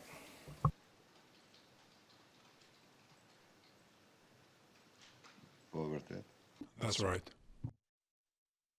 11 January 1999, Likos, FL, and then we welcome you and express our gratitude for your willingness to meet us. I convey the greetings of the General Staff of KLA. We are grateful to Norway and especially to your foreign minister. And I want now to continue on the next page of this item.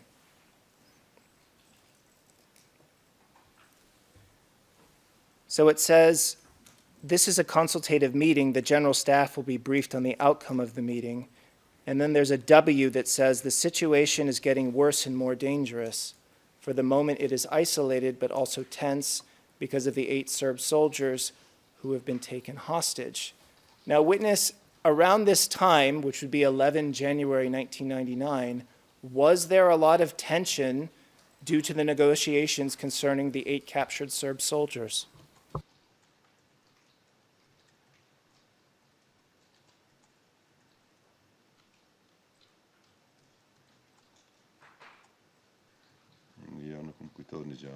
No, I do not recall this.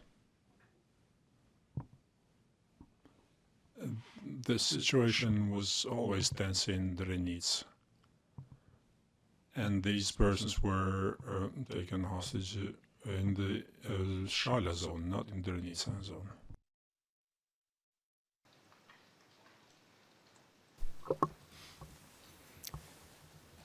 On page, if we could now go to page SPOE 002263372.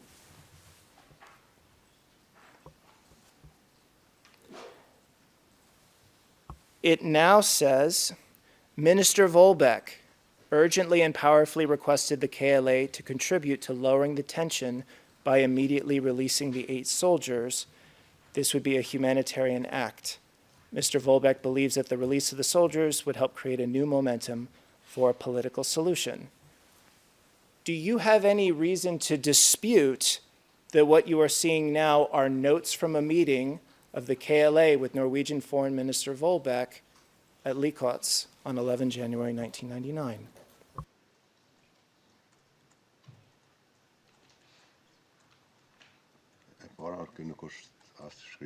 First of all, this is not my handwriting. I do not know who authored it. Second, I know that there were meetings held at the general staff with various diplomats. However, I'm not aware of this one meeting. And I do not know whether this meeting did occur or not. Now, given that we can see that some sort of minutes were taken, it is possible that it did happen, but I'm not aware of it. And Your Honors, I'm not sure if that's inconsistent, but if we could explore briefly with paragraph 40 of preparation note 2. Yes, go ahead. So witness, you said in the preparation session that you do not remember a meeting of the kind described on 11 January 1999, but you had no reason to dispute that a meeting happened along the lines described in these notes. Is that correct?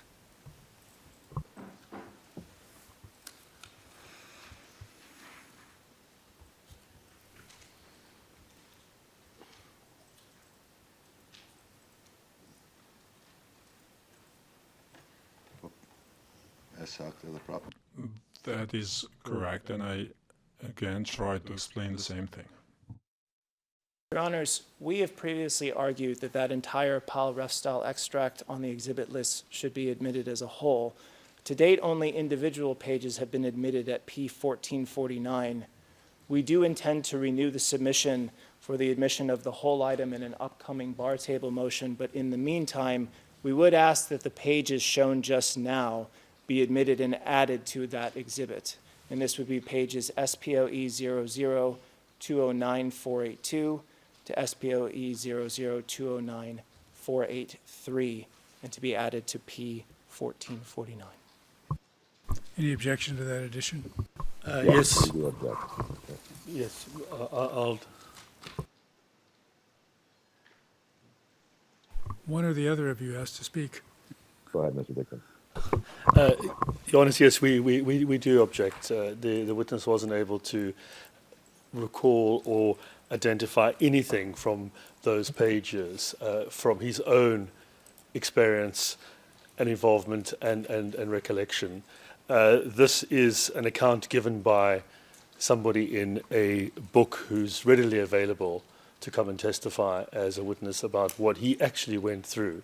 And it's a roundabout way in the extreme to be asking for the document to be, or this part of the document to be admitted through a witness who has no connection to it whatsoever, when there's a clear route to do it.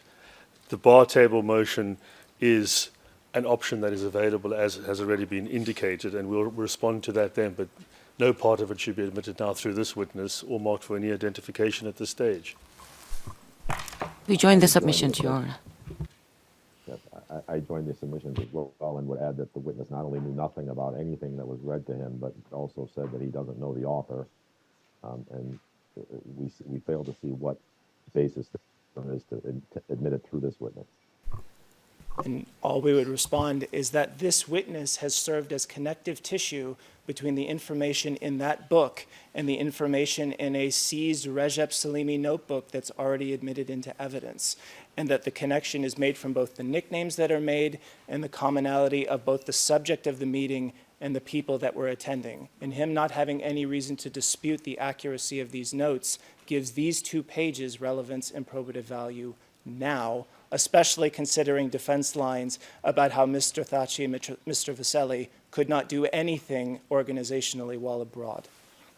Your Honor, the minutes are already in evidence, so there's no issue over that. The issue is about what a foreign journalist has recorded about events going on, which this witness has no connection to whatsoever. There's no tissue of connection. It's non-existent, Your Honor, in our submission. And we would join that. Even on the bare minimum of admissibility in this trial, this doesn't even rise to that level.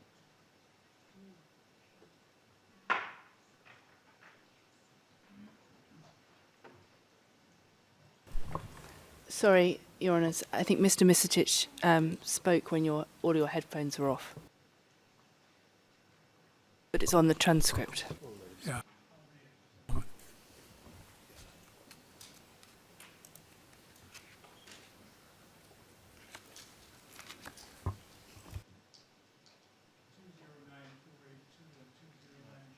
Oops.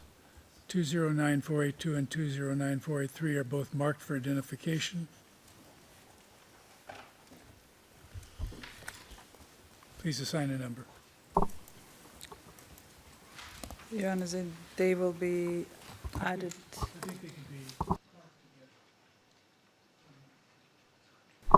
To be added to the existing number? Well, Your Honor, P1449 is an admitted exhibit, so I don't know if it's possible to add MFI pages to it, but this is the question. We'll leave it separately for now, rule on it, and then if we allow it, then it can be attached. Otherwise, it won't be. So. In that case, Your Honor, they will be marked as P02034.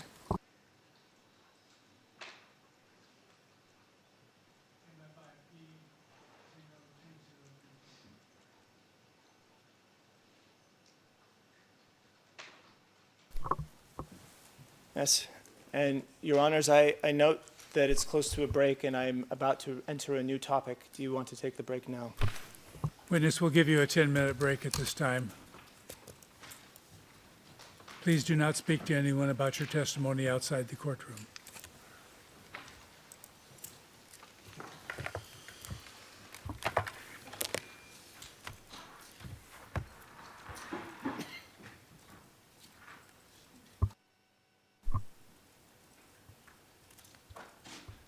We're adjourned till 3:40.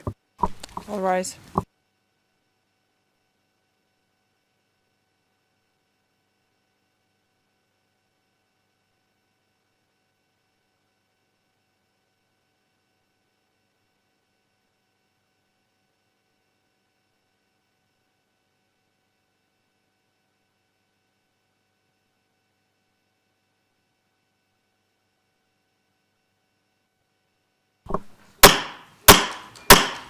All rise.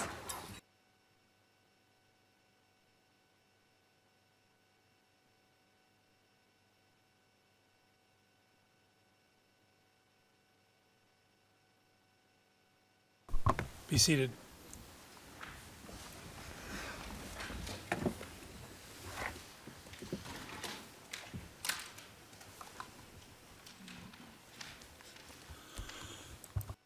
Please bring the witness in.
Be seated.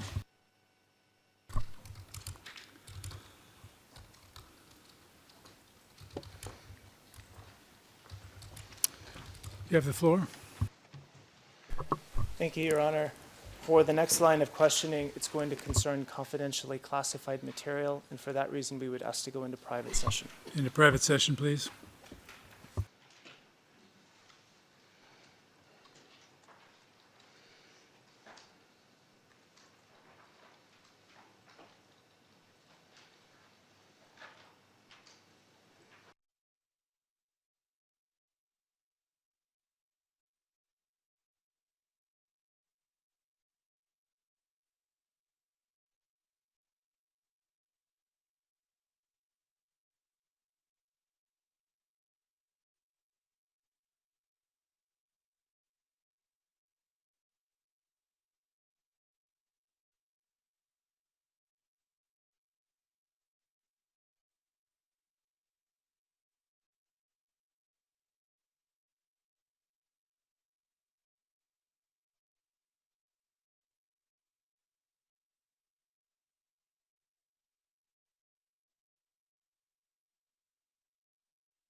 Your Honours, we're in public session.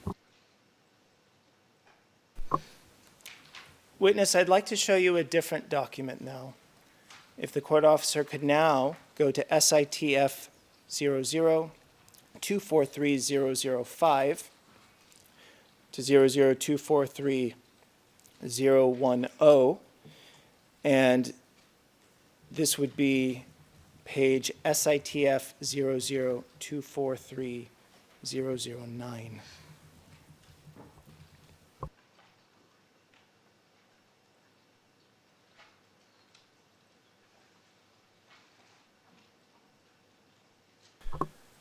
Witness, I'd like to ask you a few questions now about you becoming the KLA General Commander. And I would like to start with something that Recep Salimi once told to Zeri. So this would be page 6 on the English transcript, and I think it might be further down the page. Yes, so on the current page, if you scroll to the bottom in the English, it's this question of, did the KLA General Staff have a commander at that time? And in the course of the answer, Recep Salimi says the following: even though Suleiman Salimi was quite reserved, modest, and reluctant, we made him take up this role, KLA Commander-in-Chief. He was modest and reluctant, considering it a very high position, but we, all the comrades jointly, insisted that he accept. The General Staff's decision was unanimous. And my question is, does Recep Salimi accurately describe how you come to be the KLA General Commander?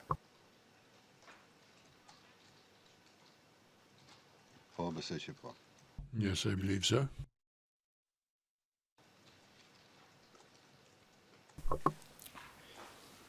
Your Honor, this is another item that we've previously submitted through the bar table, and we intend to file another bar table motion following this witness's examination.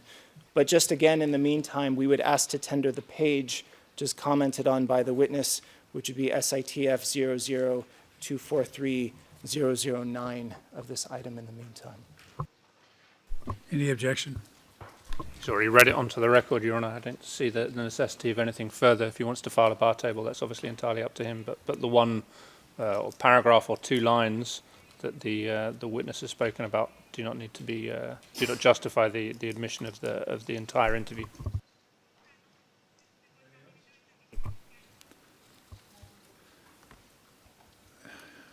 We will admit the single page SITF 00243005 at page 00243009. Your Honours, that will be It- assigned it- Exhibit P02035. It meets the minimal requirements of Section 138. Go ahead. Thank you, and I don't know if it needs a classification, but that can be public. Reclassify it as public, please.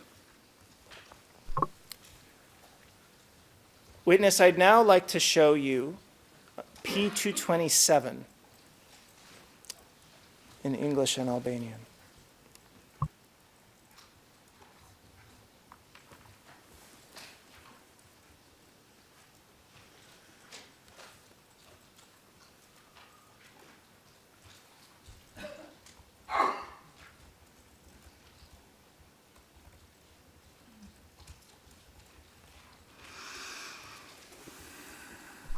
Now, witness, just to orient you, it's our understanding from the record that this is a signature authorizing the approval of the Rambouillet Agreement. Had you ever seen this document before the preparation session?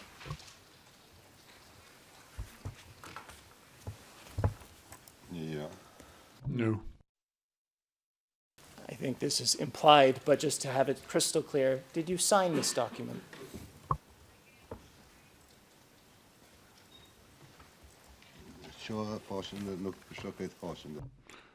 Can I see the entire page, please?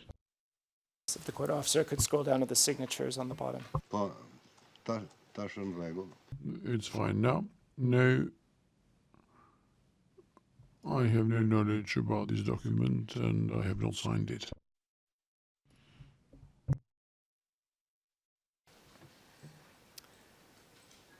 I now want to go to Operation Arrow. When was the plan to make Operation Arrow approved?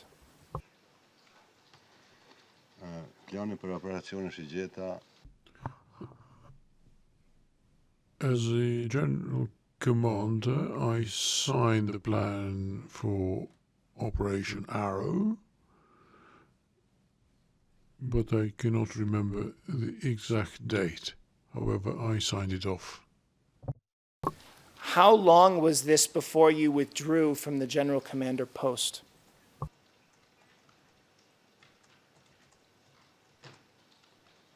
تناسل من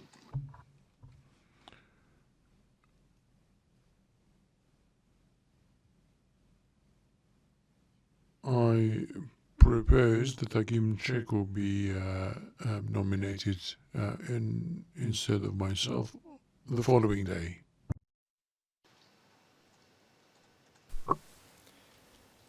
Had you ever met Agim Cheku before the day you withdrew as the general commander?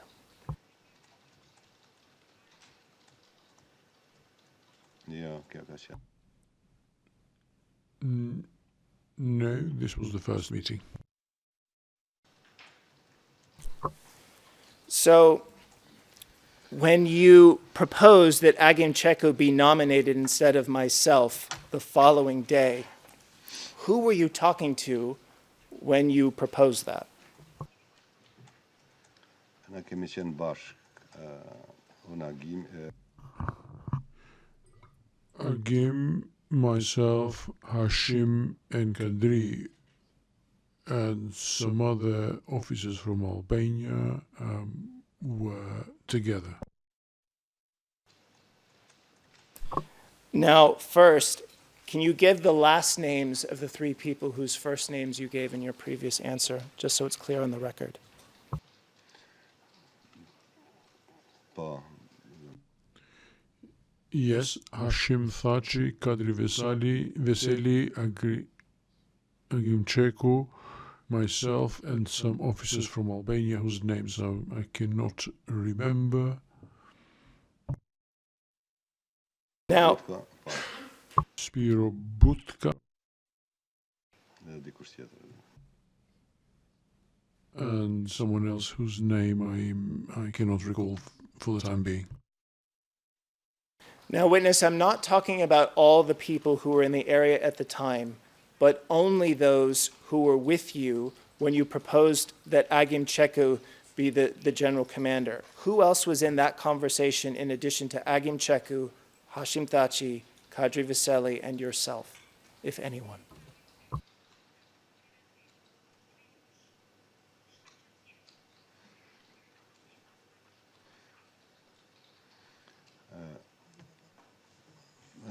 Kjo periudhë ka qenë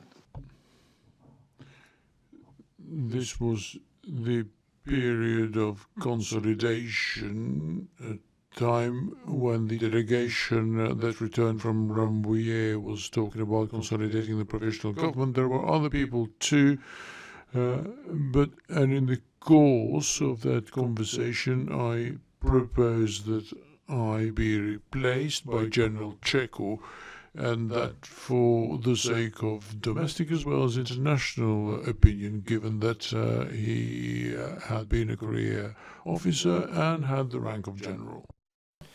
Yes. So when you said that, was that at the same conversation as the first time you met Agim Cheku?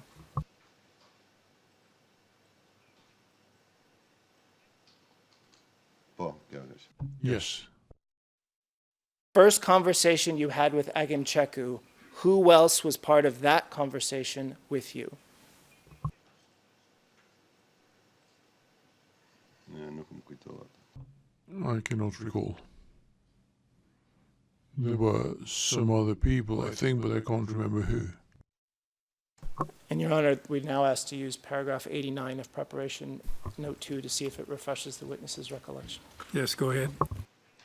So witness, this is what you said in the preparation session, and you've mentioned the names already, but after approving of the plan for the operation, you met with Agim Cheku, Hashim Thaçi, and Kadri Veseli.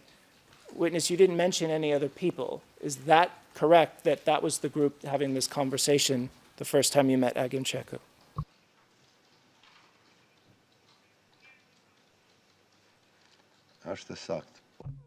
It is correct.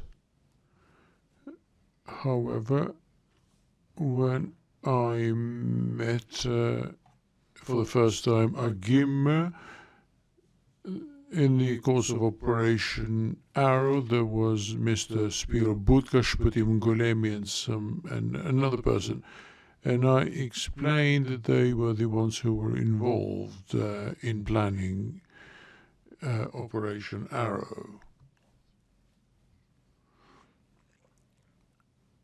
Agim Cheku was one of those. When you said in the conversation that you shouldn't be the general commander and Agim Cheku could be, what was the group's reaction to what you said?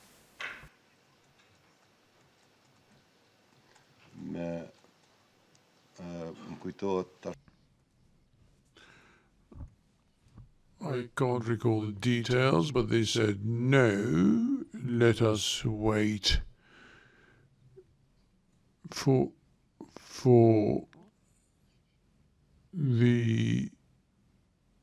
other people who were expected on a day later.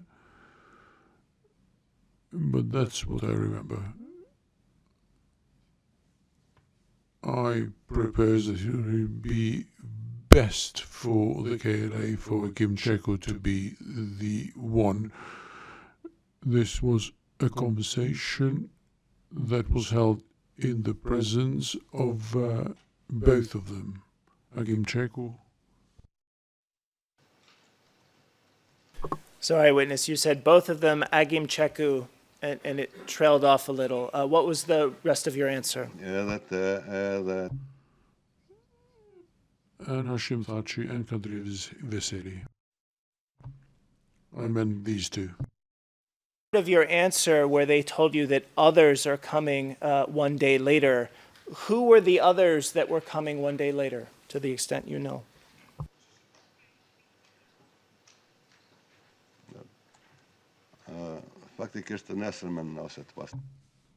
It was a day or two later, because we stayed there 2 or 3 days all together, but Bislim Zirabi, Recep Selimi, Fatmir Limay, I think, joined.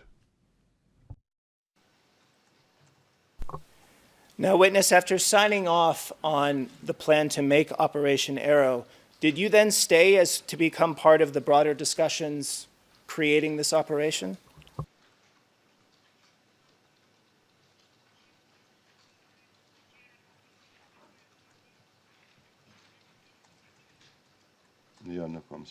No, I did not. I did not take part in further discussions. I returned to Drenica. At some point after you left, did you find out that you were no longer the general commander?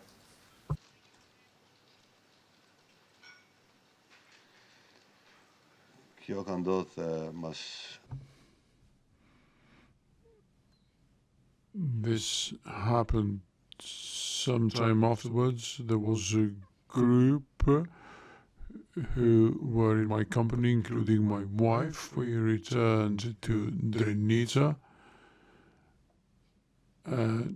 I saw via the media that Agim Cheku had been appointed as Chief of Staff or Commander of the Kosovo Liberation Army, and my name appeared as the Commander of the Guard.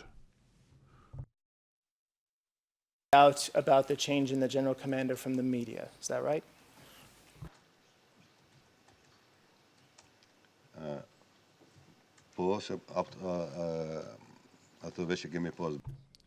Yes, we had a conversation, and the appointment of general check on myself was conveyed via the media. Thank you. Witness, I'd now like to go out of timeline to discuss a few distinct matters with you. For the first one, Your Honor, we need to briefly go into private session in order to protect a third person.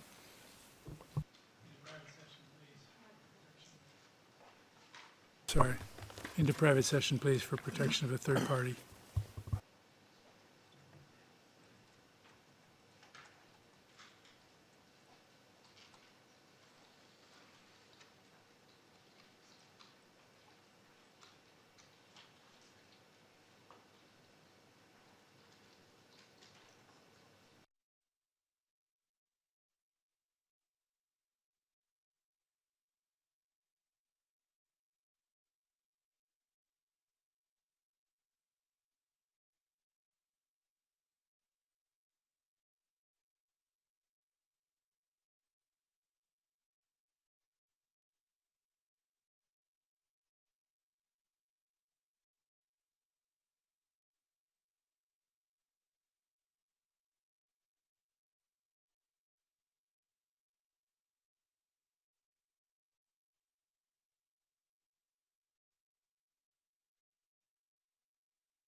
Your Honours, we're now in public session. Witness, now that we're back in public session, my question for you is, did you try to confront people in Sabit Getsy's unit about what you were told had happened to person one?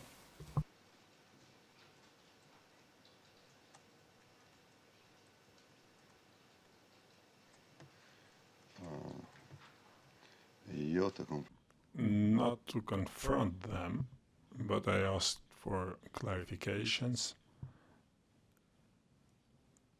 So I discussed this matter with the person. Speak with Sabit Getsy himself. Yes.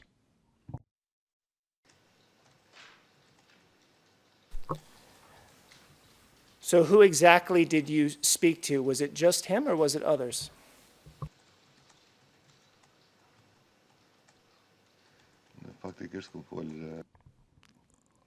I actually spoke only to Sabit about this person.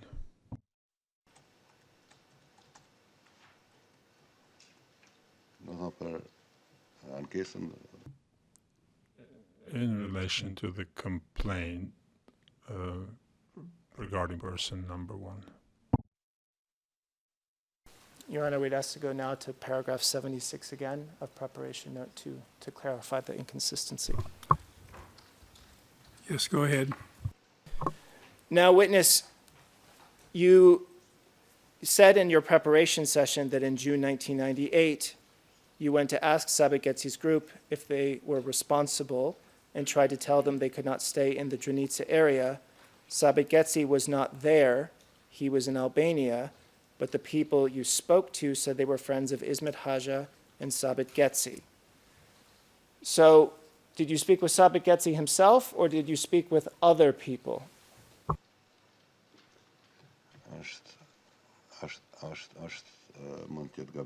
It might be a mistake. What I said is I spoke to Sabit Getsy, who then later went to Albania. I do not know if Ismet Haja was there present as well, but this is how it was. This is the second or third time there seem to be unclear things in what we have discussed in the prep session. Necessary to discuss it again in this setting. So if you were talking to Sabit Getsy and you raised what happened to what you had heard about person one, what was his response?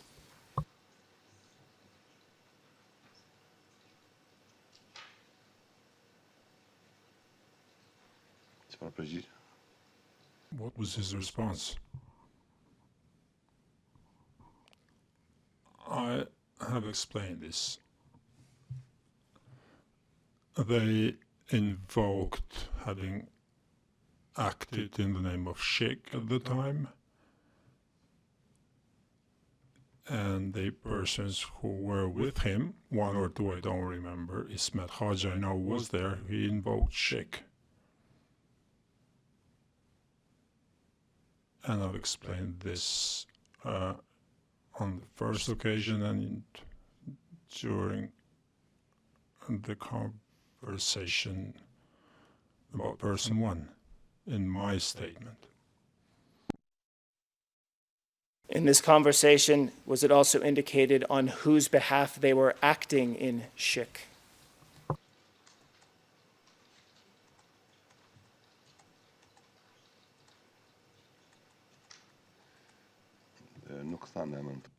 They did not mention on whose behalf, but they referred to as acting in the name of Sheikh, and to later on I believe it turned out not to be true. And Your Honor, again, we need to go to the same paragraph of the preparation session. Yes, go ahead. Now, witness, you did say that they said they were part of an intelligence unit, also referring to themselves as Sheikh, which you've repeated now. But in the preparation session, you also said, and they introduced themselves as acting on the behalf of Kadri Veseli. Is that how they introduced themselves?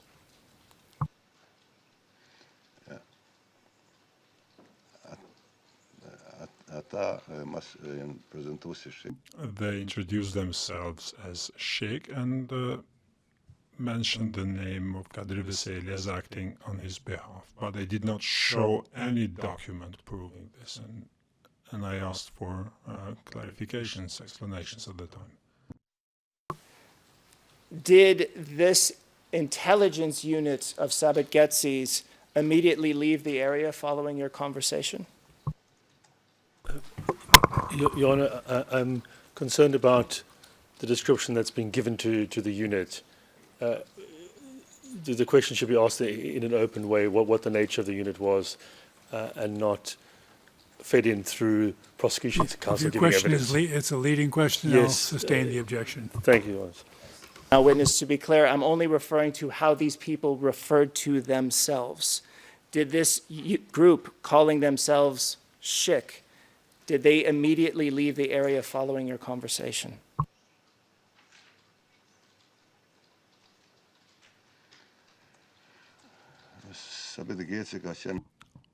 Sabit Getsi was undergoing medical treatment, and he moved to various locations frequently. And then at a later stage, he left to Albania for further treatment. Ismet Haja went to the Shala operational zone. Okay, left at a later stage, I follow. We were also discussing a Boda Sot article in private session. Were you involved in a counter or a response to that article?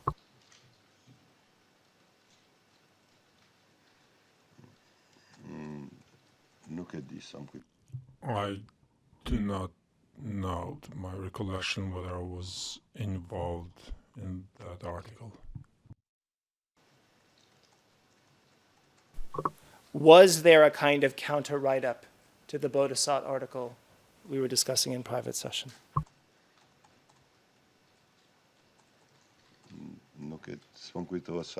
I don't recall exactly, but I believe so. I do not recall.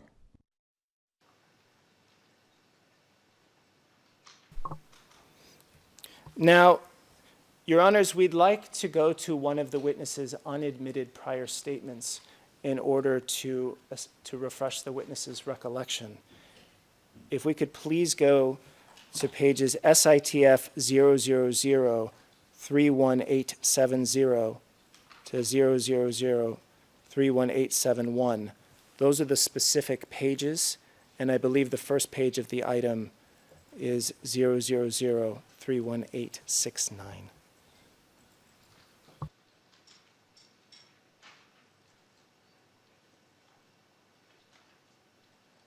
Go ahead. Now, and actually, it would assist if the court officer could put those pages on the screen in order to make the question as clear as possible.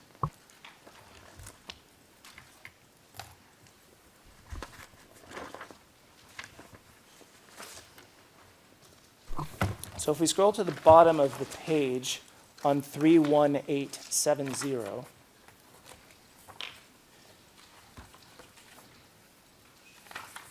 so it says, during the war, there was an order from the headquarters that Gani Getsi was leading the Serb offensive. There was also a write-up denying this, and I told Gani I did this for him, even if it would bring problems to my friends and me. I wanted a counter write-up in Boda Sot, and Gani was in good terms or knows someone in, and then if we could turn the page, and knows someone in the newspaper. I didn't think that he was the one who wrote this because we were always together. The counter write-up to Boda Sot that you wanted to write here, was that in relation to person one?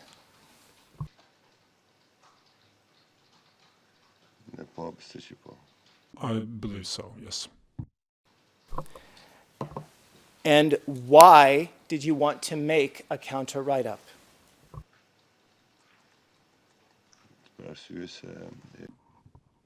Because the article was inaccurate. It did not reflect in its description the actual situation. So in your counter write-up, you wanted to tell the truth about what happened. Is that right?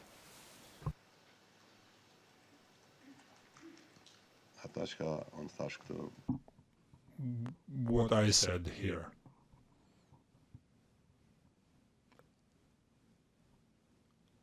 And the fact that I had nothing to do with that. Go to P185 in English and Albanian. And it would be the first page, SPOE 00227-659.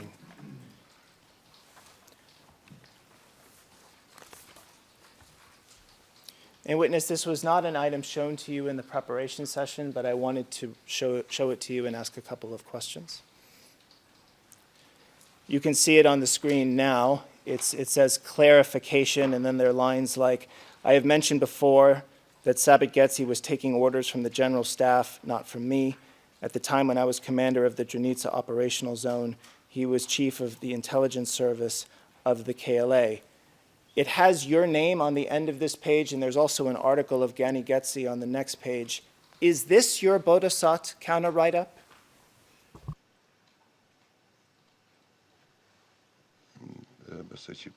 I think so. Thank you. If we could now turn to a different topic about the military police. And we'll start with P119 in Albanian and English.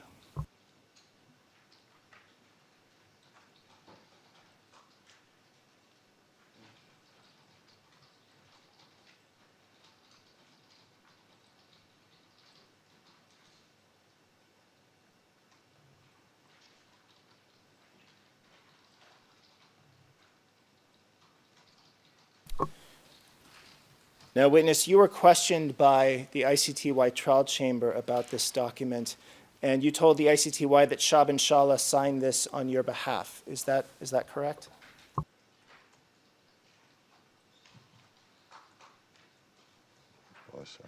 That is correct. And did the Drenica military police start performing their tasks in May of 1998?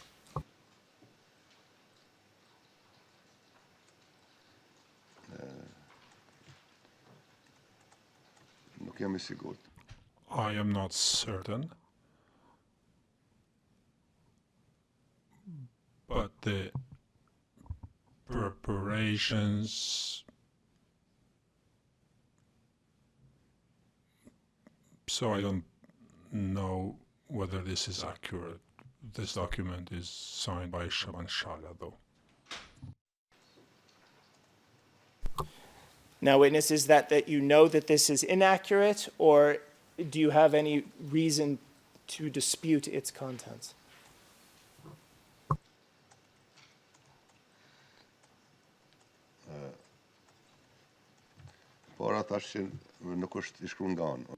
First of all, I have not authored it. This was prepared by Shaban Shala. Secondly, I do not know the exact time. So 13th of May. I do not know that on this day the military police was formed. I think that it started the process of being formed within the zone at this time. Understood.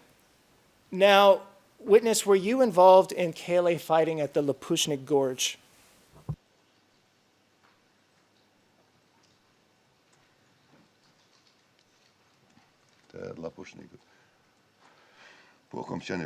Yes, I was involved in numerous actions, including Lapushnik. Only on the times you fought at Lapushnik Gorge. When in 1998 did you fight there?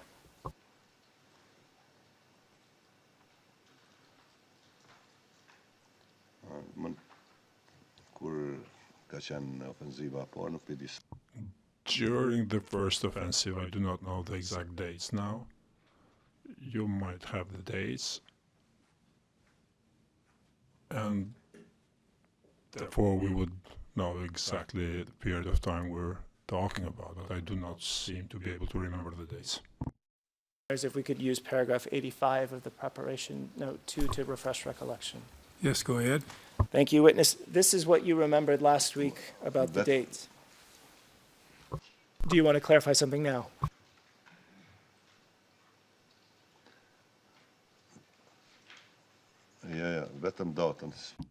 I can't recall the date only.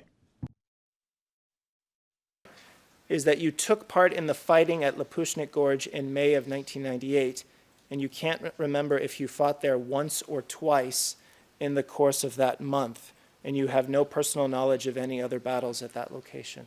Is that correct? That is correct.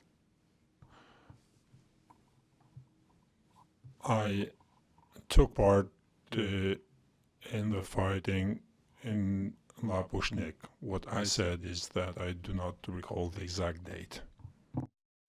Right, but it sounds like all of the fighting you did was sometime in May 1998, as I understand it. Is that right?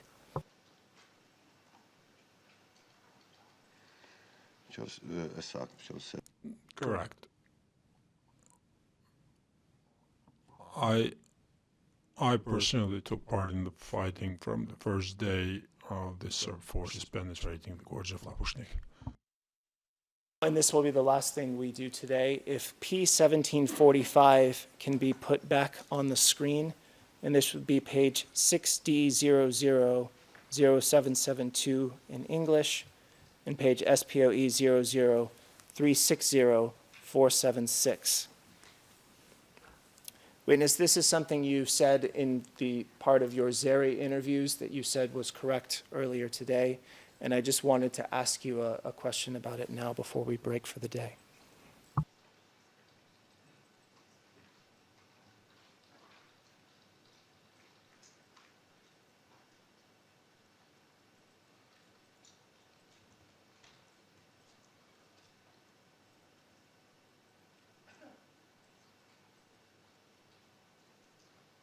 And I believe it should be page 13 of the PDF in the English.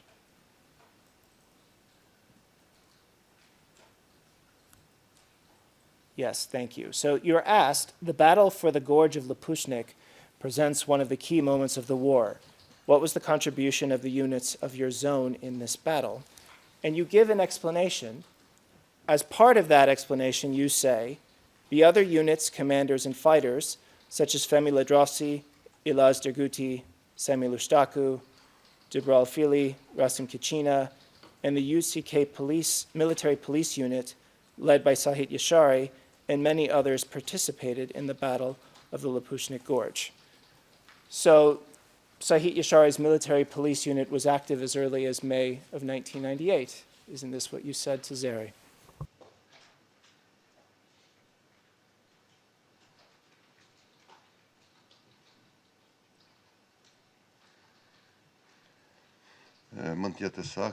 It may be correct. I know that Sahit Yashari participated in this fighting.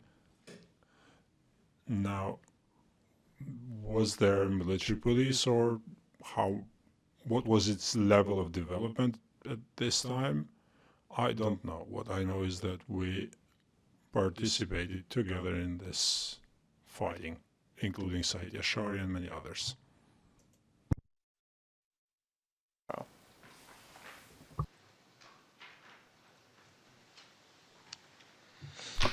Thank you, witness. That ends our testimony today.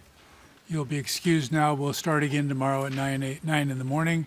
Remember not to speak with anyone about your testimony outside of the courtroom. Thank you for being with us. Mr. Kurchini, thank you for being with us also.